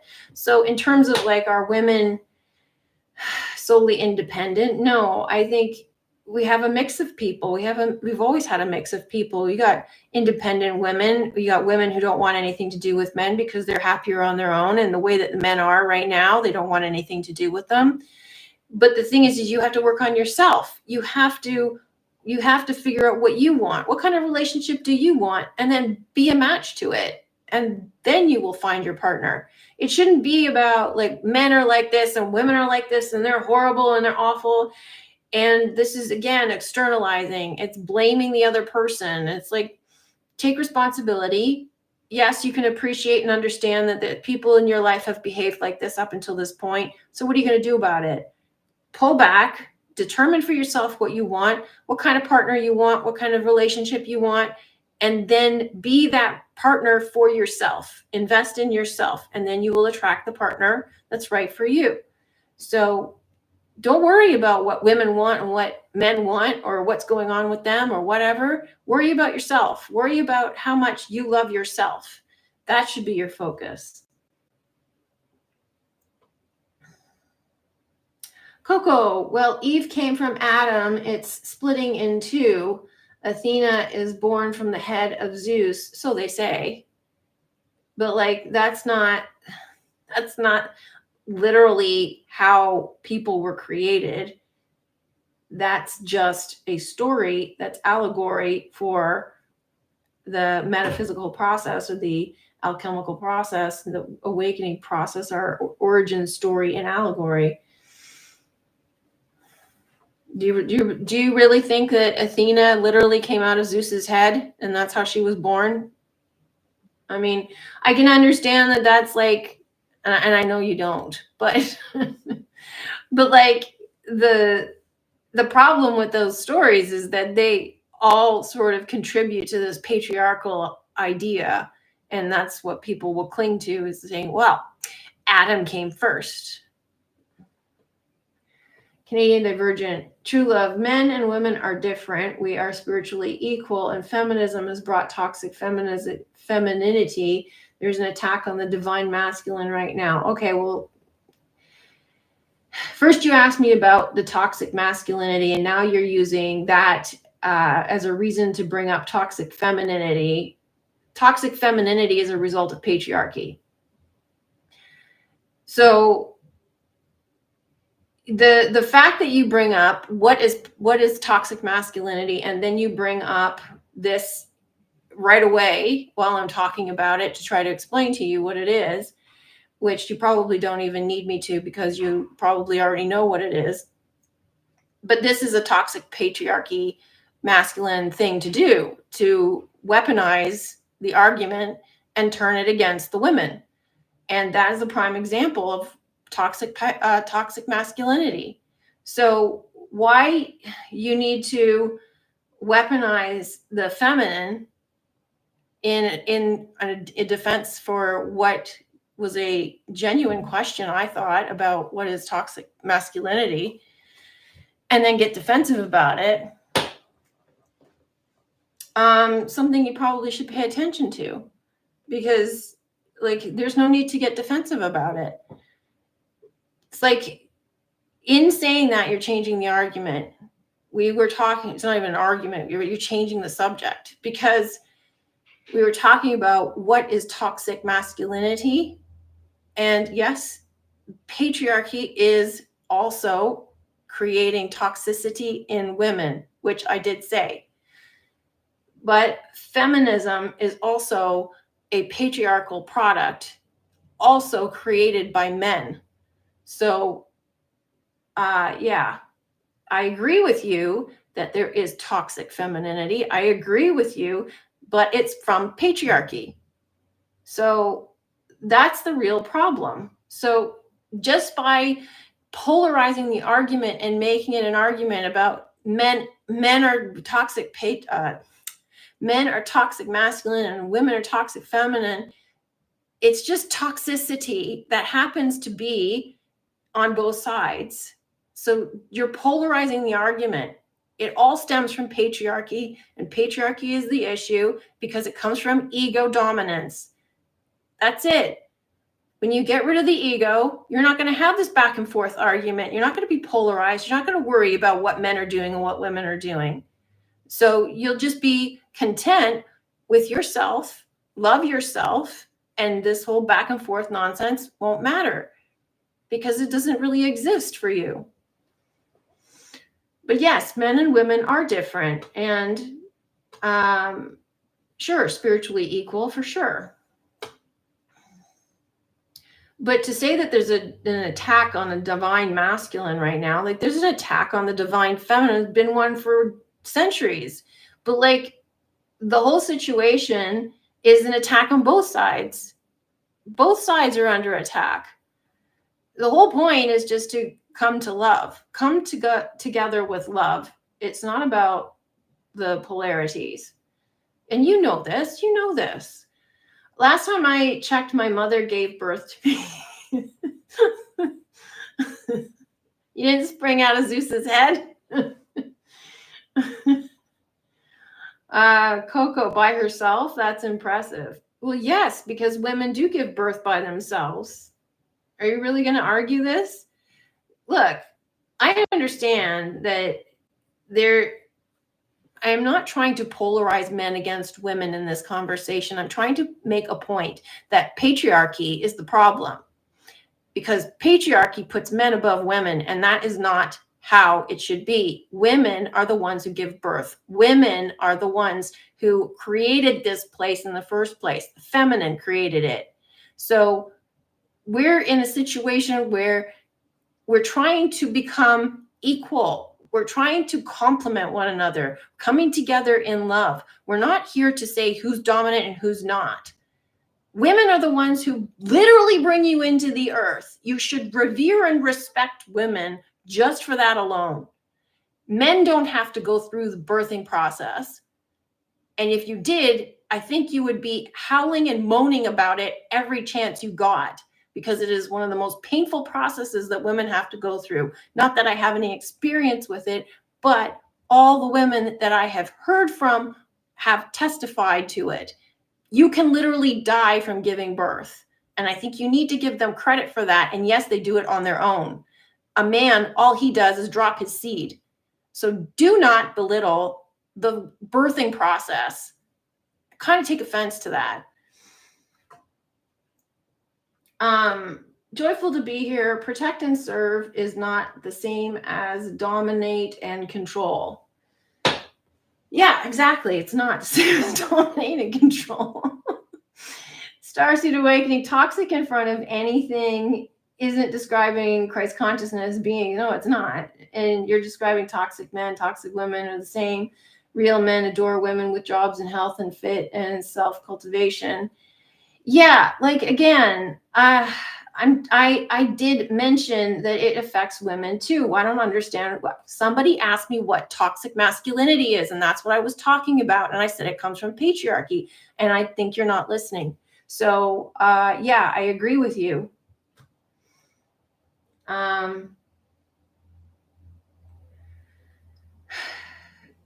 Don't look at it from a maternal lens. Men and women are two sides of the same coin. Both have to drop ego. I agree with you. Yes. So true self-love is where it's at. And exactly. Yes. Coco, unicorn in the black line. I don't know what that is. When I hear toxic masculinity, I hear a demonizing of male traits and no accountability on the feminine side. Well, if that's what you hear, then that's your problem because you're not listening. And I'm not talking about toxic masculinity. I'm talking about patriarchy. And patriarchy is what creates toxicity on both sides. Just because you don't like the phrase toxic masculinity doesn't mean that it shouldn't be mentioned. And if that's what you hear, that's your interpretation. Doesn't mean that that's my intent. And I also do not hate men, and I do not hate women, and I do not hate either side. And I'm not trying to create a divide. I'm trying to bring people together. And if you continue the argument of this is what it is, and you're dividing people, you're the one who's dividing people at this point. But sometimes I feel men get a general worse perception in society due to media and those that back it, when behind closed doors is actually the opposite. You have real demons out here. I'm not sure I agree with that, but okay. The whole you complete me lie, looking for someone else to fill holes in you is a person is as bad as expecting a leader to fix the whole nation. We definitely have to work on our own first. You do, yeah. But at the same time, once you have healed yourself, then you will manifest what circumstances match that.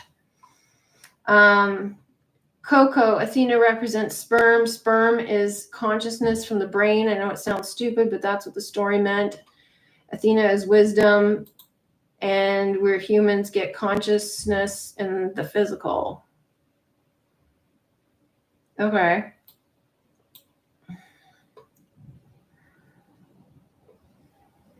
I'm not weaponizing anything. I asked in order to understand what your stance was, nothing more. Okay, but you understand that is my stance, but it is, you were weaponizing feminism after you asked me what toxic masculinity was. And like I said, I kind of feel like you already know, and you didn't pose the question like you were asking what my stance was. You asked like it was like you didn't know what it was, which is fine. Typing. But at the same time, as soon as I tell you what it is, you bring out the feminism. Like, what about women? What about them? What about this too? So my point is you're changing the conversation, and that is weaponizing it. So you're trying to attack as opposed to understand. That's weaponizing. So if you don't want to understand, okay, then don't ask the question. A lot of things represent sex organs, statues of Mary. In fact, the Severance building represents a sexual organ. That's interesting. Wookie, I think the challenge is separating the word patriarchy as indicative of all men. Patriarchy is a byproduct of the ego. Exactly. The ego run amok, which makes sense in that this reality was hijacked by the ego. Exactly. Thank you. That's what I was saying. I was trying to emphasize that it comes from patriarchy and this is from the ego. And we were talking about that as an example when somebody mentioned narcissism in the feminine, because narcissism is an ego problem. It's not gender or sex specific. So narcissism has nothing to do with what sex you are. It is an ego problem. Patriarchy is a result of ego. but it is male dominant because ego is masculine. So this is why we are in this situation, why the world is toxic, because this is why the situation, this is a result of the ego being out of control. So it isn't a personal attack on men. It isn't about men. It's about patriarchy. It's about ego, and it affects both men and women. So anybody who's taking it out of context and trying to make it out like I'm trying to attack men, or that this is about men versus women or anything, that's not what I'm saying at all. You're interpreting it inaccurately. The woman needs them. Okay, I'm not even going to read it anymore because, like, you know, this argument is not on the same level. It's not the same level of conversation. And to try and talk about like what I'm trying to communicate here about patriarchy being a problem is not about men being better than women or women being better than men. So if that's your level of conversation, I'm not going to talk about it. When people argue, they are usually trying to dominate, usually because of fear, often unrecognized and defensive. Yeah. Well, look, like, the thing is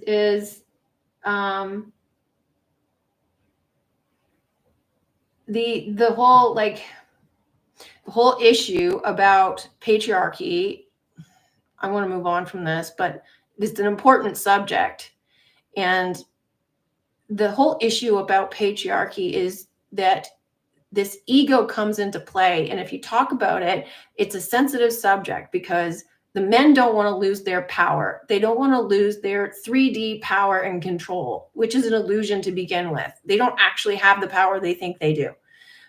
But if patriarchy goes, men don't know what to do with themselves, which is the impression that I'm getting from the backlash of people who are comfortable in the patriarchal system. They don't know what they're going to do simply because they don't understand how it can be any different. This is the way the world is. This is how the system is built. What are we going to do? How are we going to handle it? What kind of, like, where is it going to change? How's it going to change? How am I going to handle the change? What does that mean for me? I'm going to lose my identity, which again goes back to ego. So it's all about the ego being afraid of dying. And so that's why people don't want to talk about patriarchy. This is why people don't want to talk about changing the patriarchy or getting rid of the patriarchy or understanding the effects of patriarchy, because they will believe that this is how it has to be. And this is a threat to the ego. That's all it is. It's a threat to the ego. So if you're getting upset about somebody bringing up the topic of patriarchy or toxic masculinity or what have you, that's why. It has nothing to do. It's not a personal attack on you. It is a take a look at yourself and how you act in the world and how you perceive the world through a patriarchal lens and change it, because it's toxic, because it's ego-based.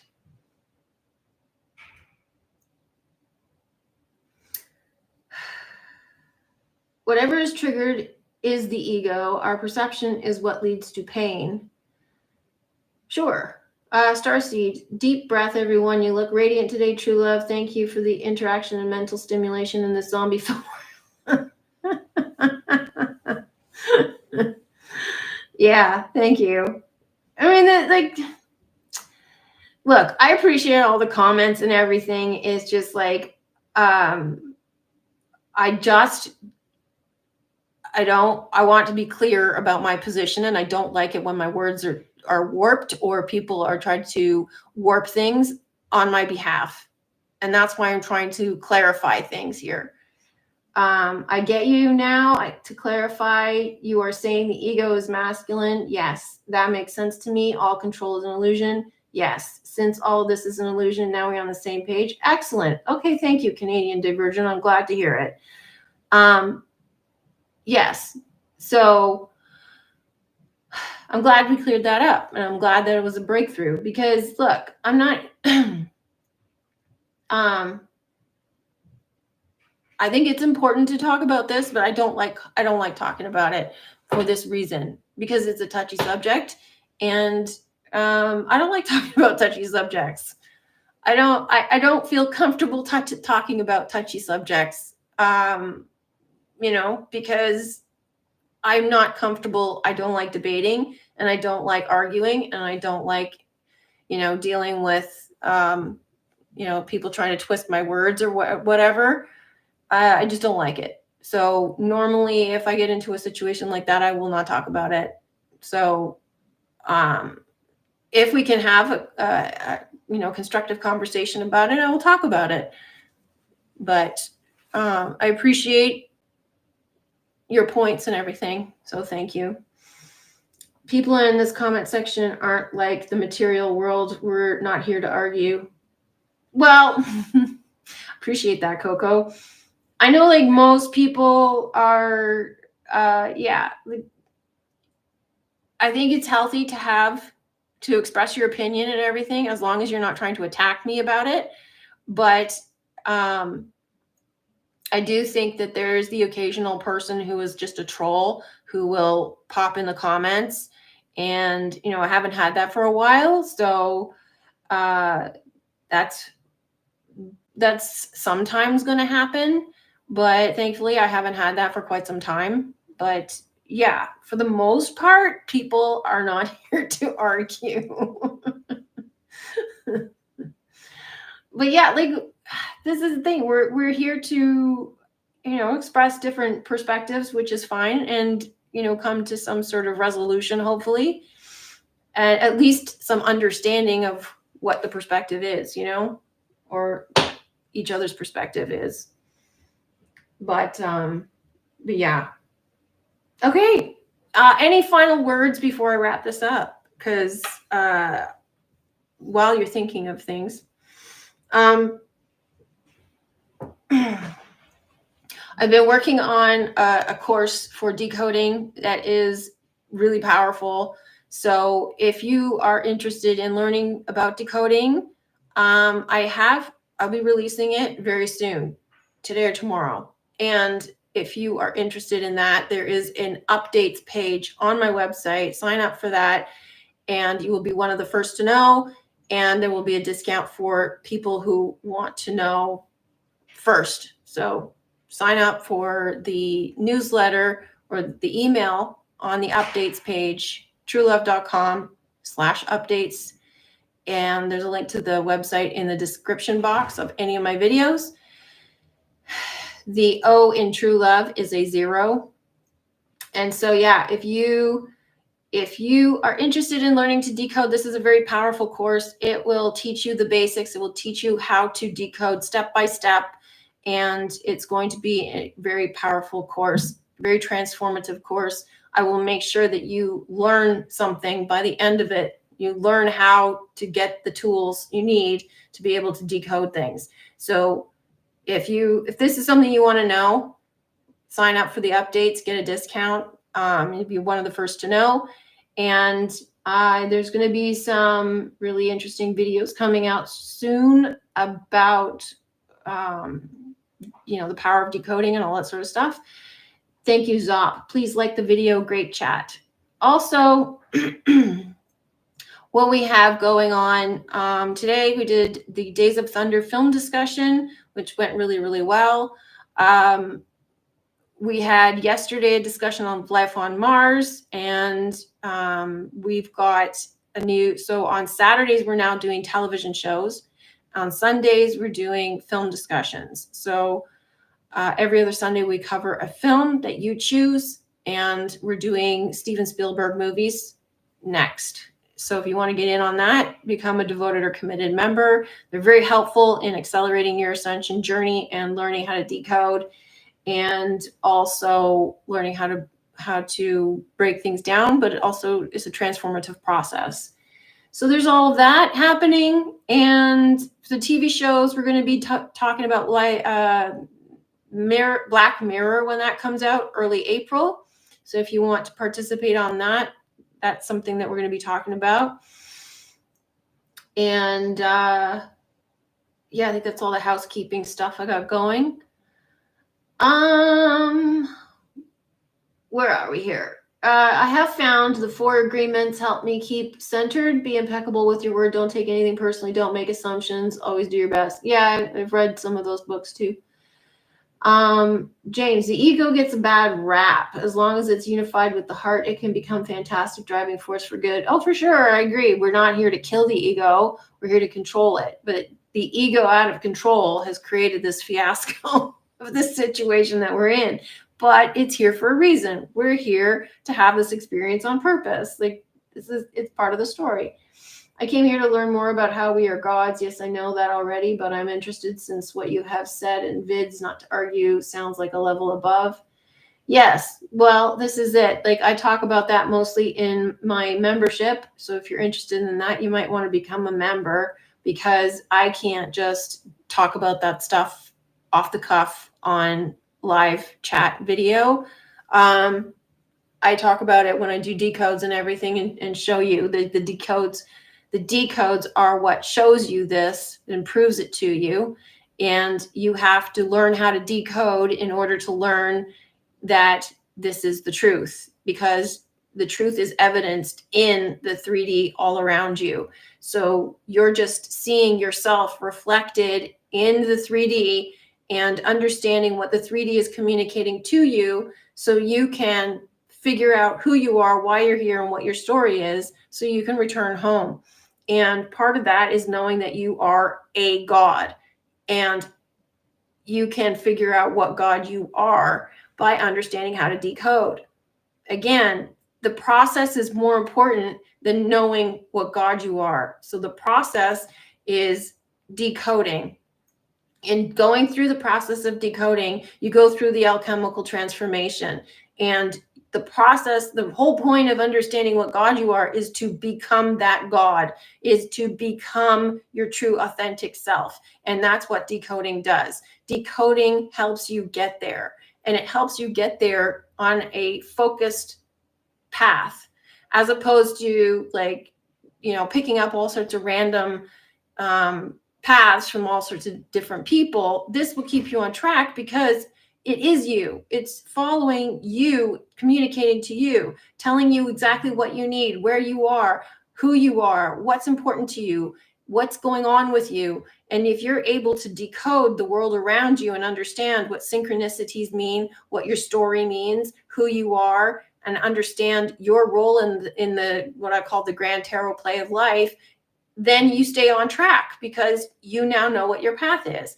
And so in decoding movies, TV shows, news events, that's the skill you develop in understanding. Not just, you're not breaking down a movie just for the sake of it, to find an alternative meaning. You're breaking down a movie to transform yourself, to understand that there are parallel universes, and to actually see them by transforming this movie into something else.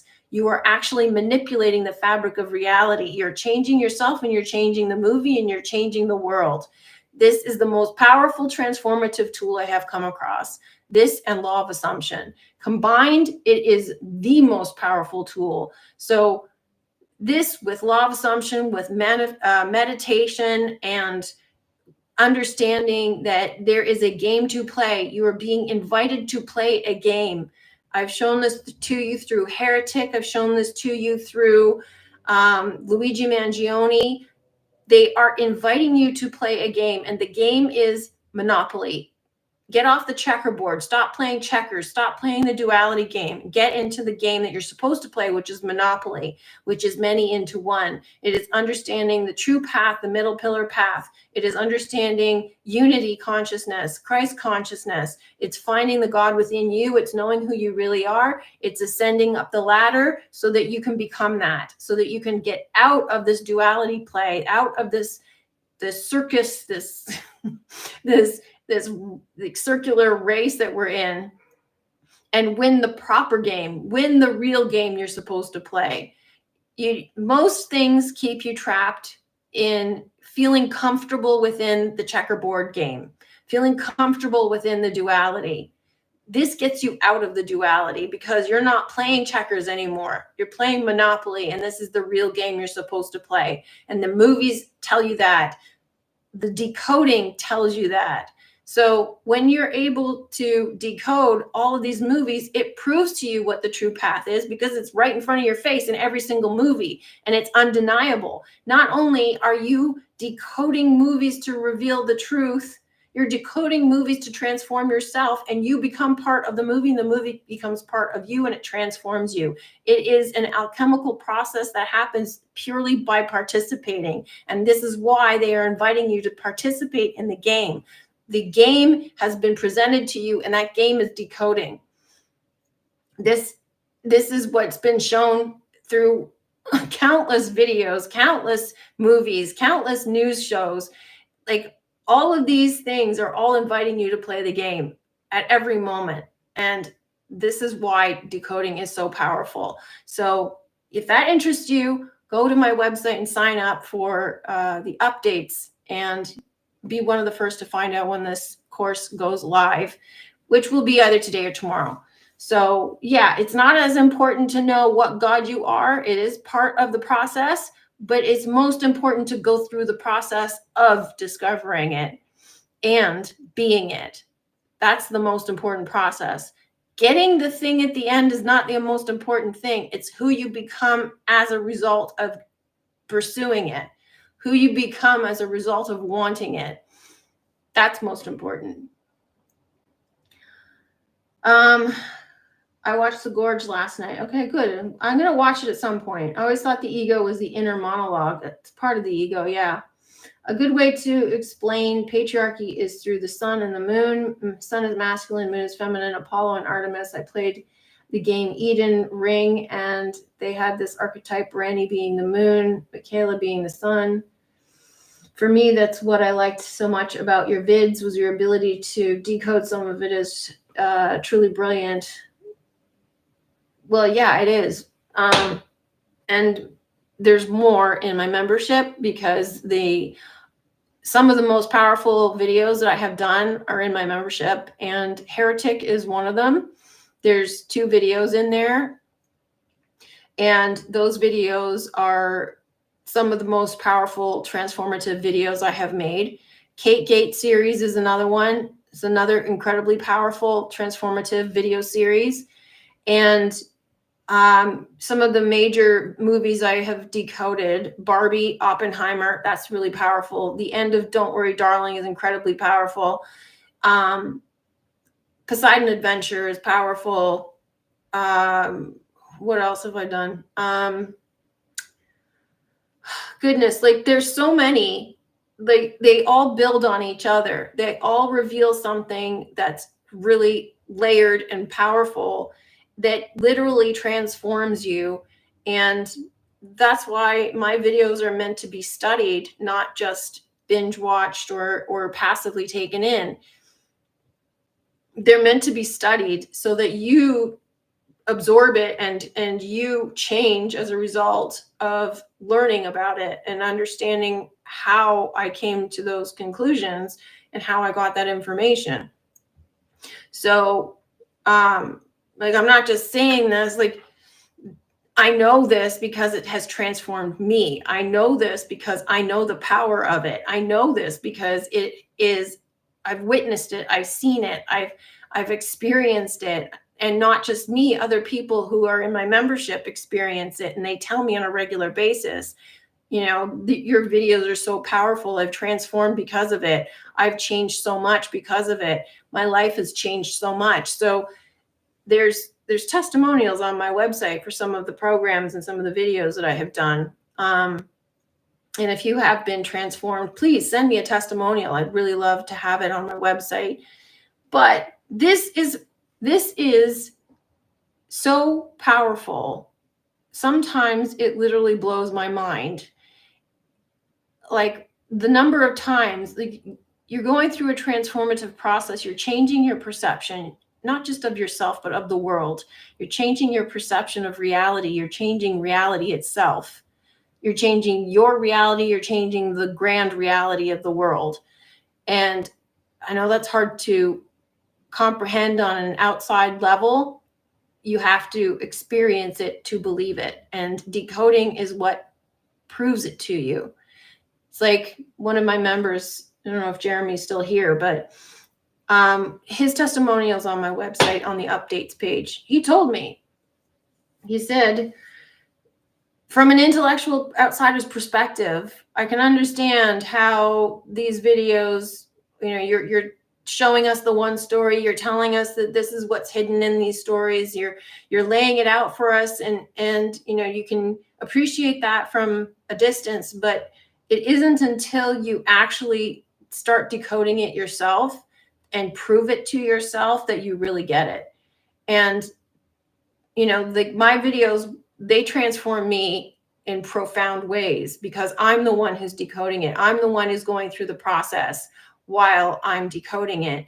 And with every decode I do, it reveals more and more and more of the story, the one story, the singular story that runs through everything. And everything else is just iterations, which was talked about in Heretic. And also, it shows me my personal story, shows it reflected back to me. And I'm not talking about like, oh, that's similar to what I experienced. No, I'm like literally my story, literally played out on the movies, literally reflected back to me. I went through that entire scene almost exactly as it's projected on the screen. So things like that show up, and they will for you too. And this isn't just entertainment. This isn't just fluff. This isn't superficial. This is deep rooted upheaval. This is the process you have to go through. Like I said, in Poseidon Adventure, you have to go to the bottom of the boat to get to the top. You have to go to the bottom of your subconscious to make the changes to get to the top.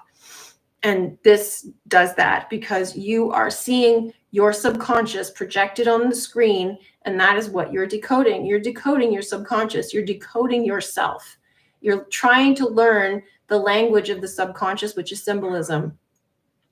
And in order to do that, you have to be able to decode it. You have to be able to understand what the language is and how it's speaking to you. All the other languages are scrambled iterations of the original language, which is symbolism.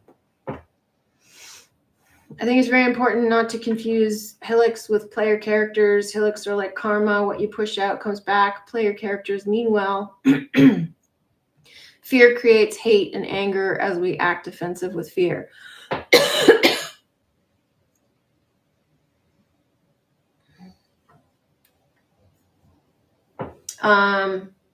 So yeah, Canadian Divergent, right? And the boat was reversed. Yeah, it was upside down in the Poseidon Adventure, which represents the Hangman Tarot. Yeah, the boat's upside down, which is like our world is upside down, like Alice in Wonderland. It's inverted, which goes back to ego and patriarchy. Like, this isn't the way it's supposed to be. It's upside down. It's the inversion. And so all of these movies are telling you the truth. You just have to know how to see it. You just have to know how to read it. And, every other decoder I've come across, they just do superficial, surface level decodes. They notice the symbolism and stuff. But the way I do it is I get to the root. I get to the hidden story. And I haven't come across anybody else who's talked about the hidden story. I've come across a couple of people mentioning that they're aware of it, but they are not overly aware of the details of it, and they aren't explaining it. They aren't revealing it. They're just aware that it exists. But Carl Jung is probably the closest to showing what I show and talking about what I talk about. And even he hasn't gotten as deep as I have. And, granted, I haven't read everything of his, but the stuff that I know of his work and what I have read, he hasn't gotten as deep. So he's the closest that I can see that comes close to what I do. but he was dissecting dreams and interpreting dreams. And he was talking about the psyche. So it's evident in your dreams and everything because you can't escape it. It's in everything. So, you know, movies are easier to decode. Movies are easier to look at because it's, and I'm talking about movies in terms of everything on the screen, is easier to look at because you can sort of depersonalize it, even though it is still personal. It's still about you. So, I mean, it's all about you and your journey and about who you are. Coco, I knew about it before. It's how I found this channel. Knew about what before? Helix? I don't know. What do you, I recommend the language crystal decoding words itself. Like how television means television. Yeah, I looked at language crystal and had some issues with it, but yeah. Television, yeah, it means, well, television comes from telephone and visual. So it's like a visual telephone. So it's like involves speaking and visuals. That's why it's called television. Patriarchy, pay 3 arc E. You did a lot of decoding. Yeah. Ninja Rabbit. If this is a patriarchy and males are this disposable, I hate to see a matriarchy. No thanks to either. Okay, what are you talking about? We're not talking about males being disposable. And, you know, like we kind of moved on from the patriarchy discussion. So I'm not going back to that. But nobody has said males are disposable. I don't know what you're talking about. So, but you know, if you're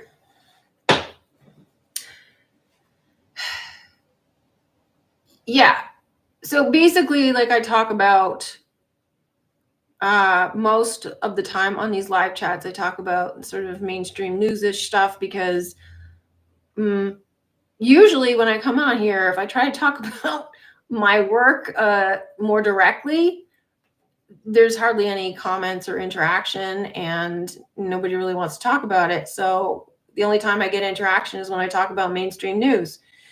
And I can relate the mainstream news to what I do because I decode news stories as well. And also explain, as a result of my work, why I see things the way that I do. It changes your perception. It changes how you view the world. It changes how you interact with the world. And, you know, talking about the world play and everything, and this fakery and seeing through the illusion and all that sort of stuff. It's just sort of like a gateway for me to be able to explain my perspective and what I know to people in a way that relates to them, in a way that they can relate to it. I find that if I talk too much about my work in a direct manner, people can't relate to it or they don't have anything to say. But if you're ready to start talking about it, I'm happy to. If you want to talk more about my work, specifically about some of my decodes, about some of the videos that I've talked about and presented, I'm happy to talk about that. I'm happy to move on to that. But, you know, I come on here live so that I can have a conversation with you. I don't come on here live so I can just talk about myself and what my perspective is. I come on here to have a conversation, and I just use whatever topic is popular at the moment as a jumping off point to get the conversation started. And so yeah, I would be happy to, if we're ready to move on to more specific and direct conversations about my stuff, about the work that I do, let's do it. If not, we can still do this. We can still like mix it up, whatever. But yeah, like the videos I share, even the comments, I get no comments on my decodes, but I get comments on mainstream news videos.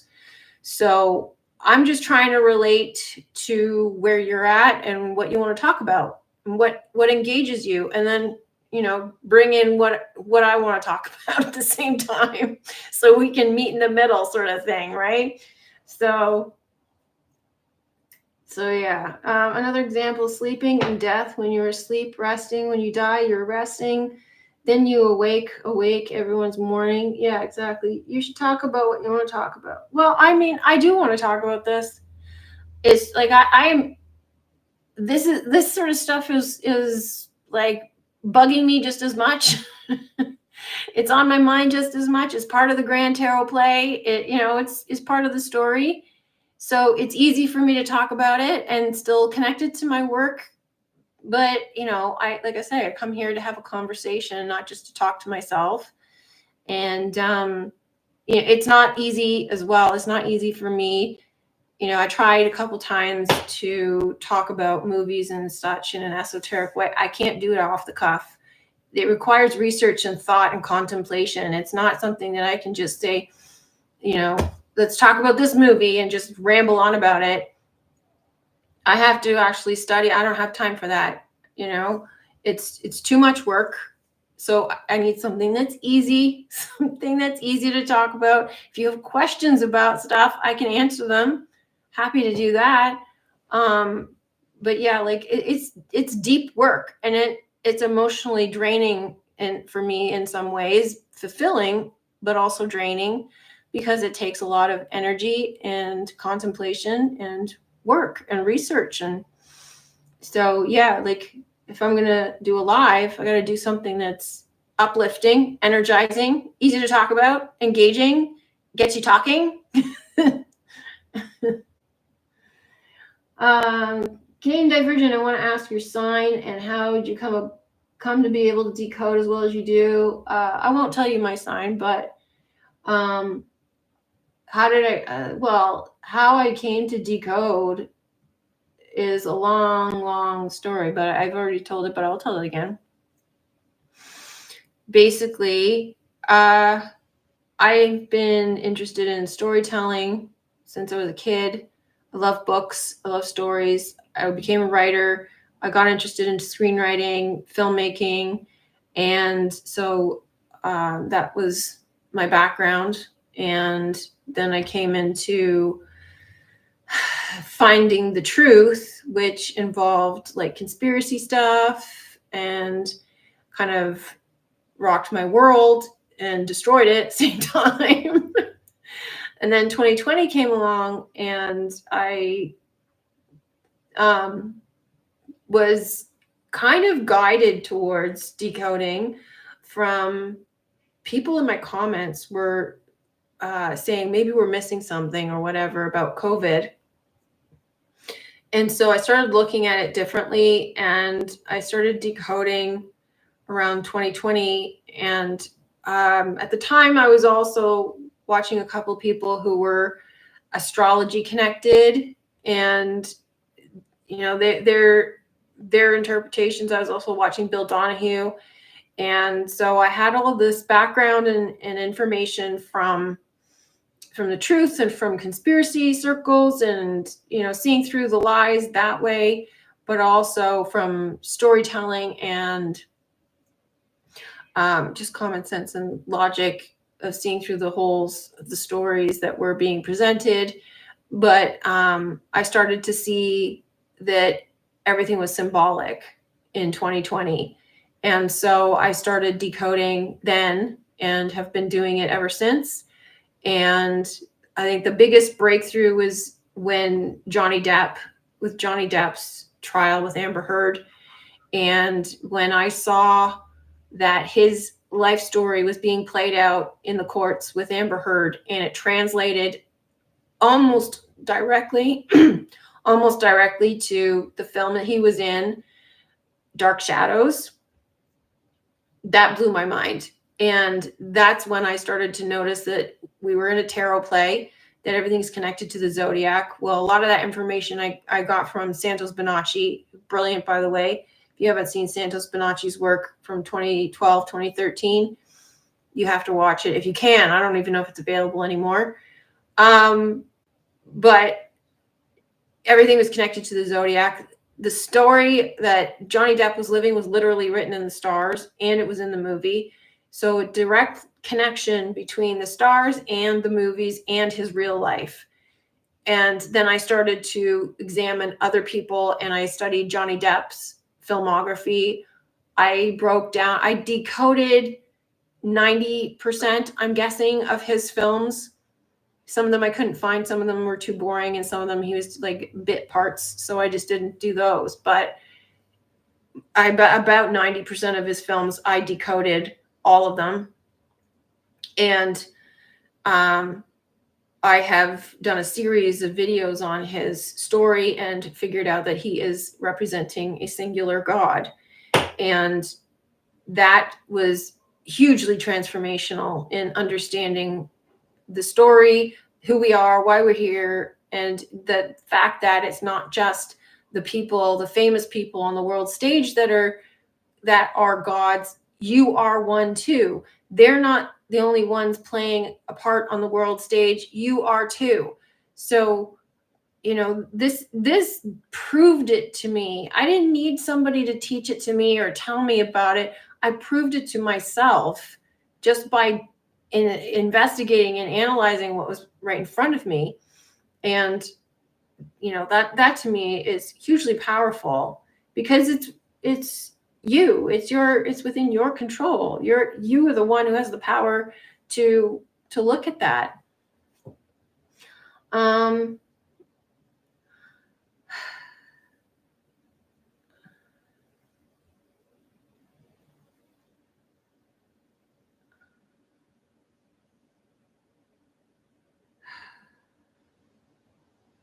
Coco, it's amazing what speaks directly to us, but I don't tell anyone because I'd get locked up. Yeah, Santos is amazing till Daniel effed him up. Yeah, Daniel did. Like, he did a number on him.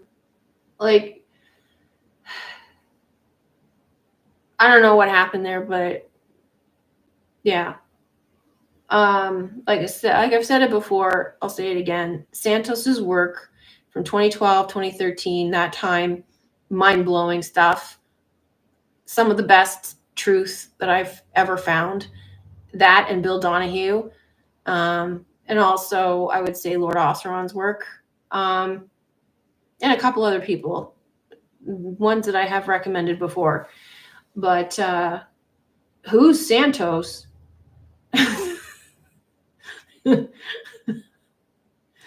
Who's Santos?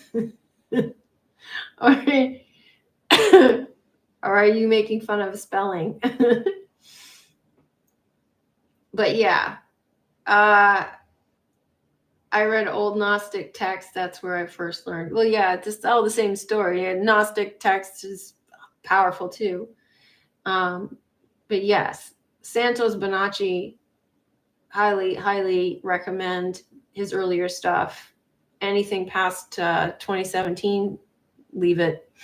But yeah, his early stuff, it's really, really, really powerful.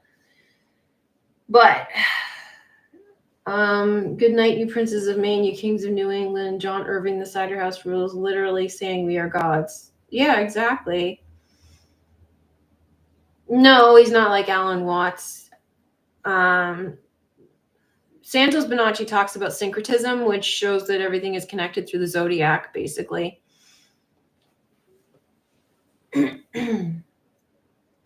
But yeah, like the movies tell you plainly the truth. They tell you plainly who you are. They tell you plainly everything that you need to know. And, this also proves that the elite are not here to kill you. They're here to wake you up.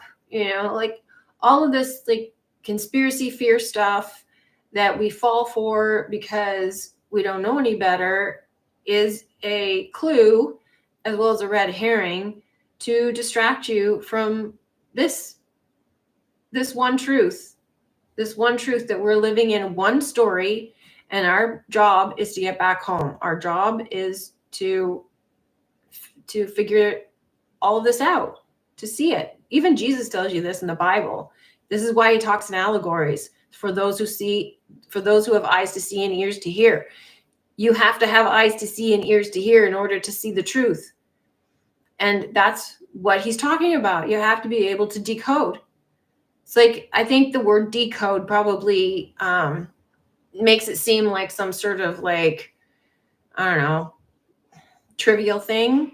But basically, you're just translating this gobbledygook, surface level, popcorn level language that we've developed to communicate with one another into the truth, into what is hidden, which is our true world, our true story.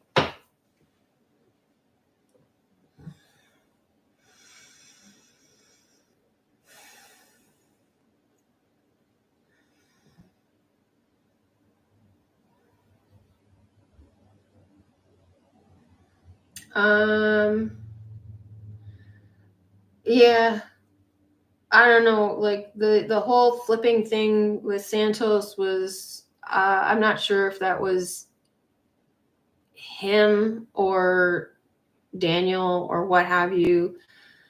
The whole thing is a mess. But yeah. You remember the first movie you decoded, the first movie you noticed? Mine was Zero Theorem.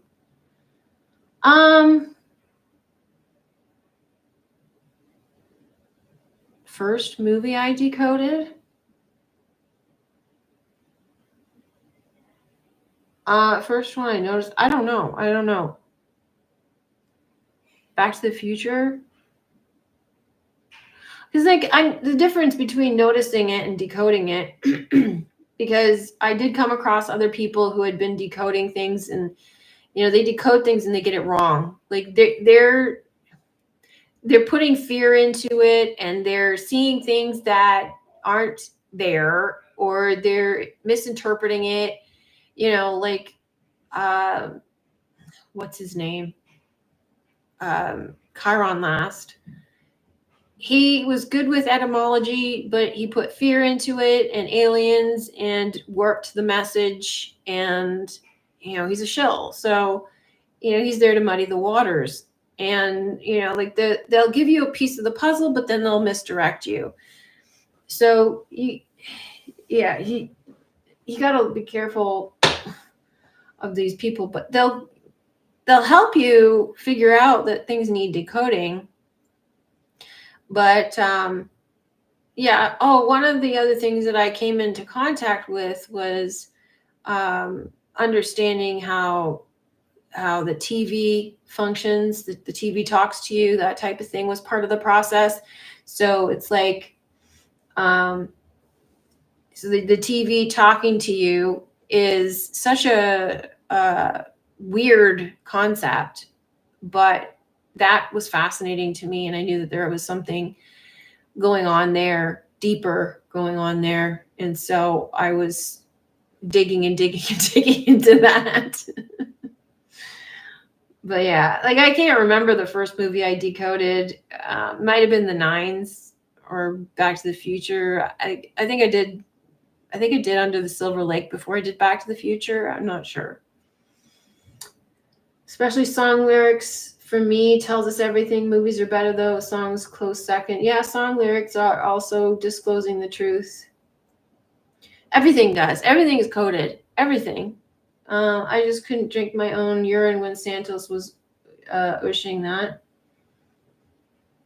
The movie Vanilla Sky was great at explaining the soul projection. Yeah. There's loads of stuff.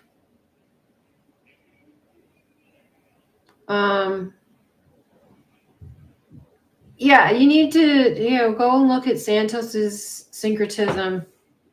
Or if you don't like his style, there's probably other people who do syncretism, but to me he was the best at it. Same with like Bill Donahue, to me was the best at interpreting the Bible and showing the hidden messages in the Bible.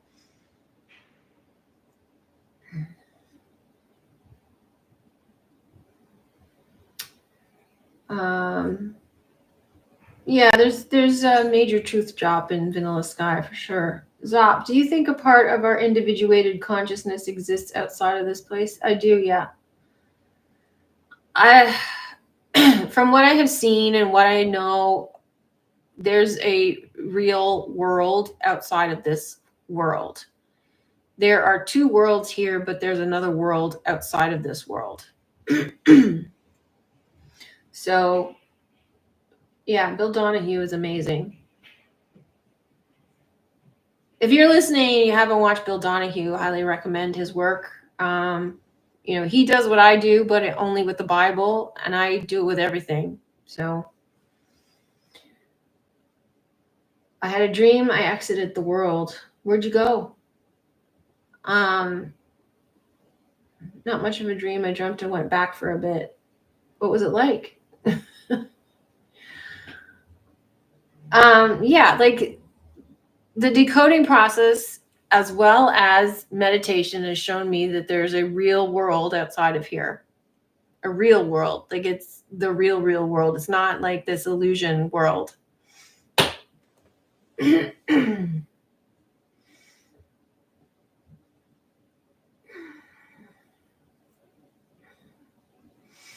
Yeah, like like Bill Donahue, he talks about mostly Kundalini and meditation and proves it through the Bible. So yeah, highly recommend his stuff.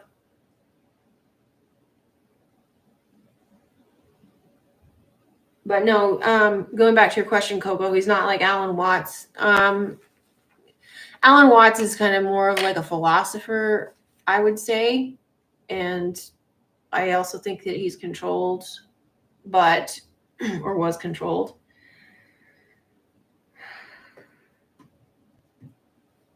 I mean, who knows? Santos might be, I don't know. There's a big question mark over it. I went across a lake to a light. There was a girl there as well. I looked at a key and walked out. I walked out and there was an orchestra. I felt really happy. And the studio was like one of those places that look at the stars.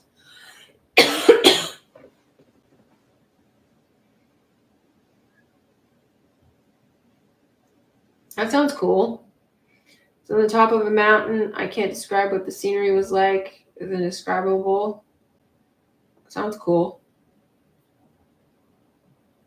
Oh dear, I'm getting tired. I've been talking too long. It's 2.5 hours. I got to get going. I kind of stopped watching Gurus. You decide nature too. It's an interface. Yeah, well, the whole thing is, it's like a movie. So everything is you. So you can decide everything. But yeah, cool. Okay, guys, I got to get going. I'm losing my voice and I've been talking way too long. I got stuff to do. Got to get this course done and get that going. So thanks very much for your participation today. I really appreciate the conversation and the questions and comments. Really, really good. Thank you so much for participating. If you like this video, thank you very much for liking the video. And I'll see you next week, same time. All right. Bye, everybody.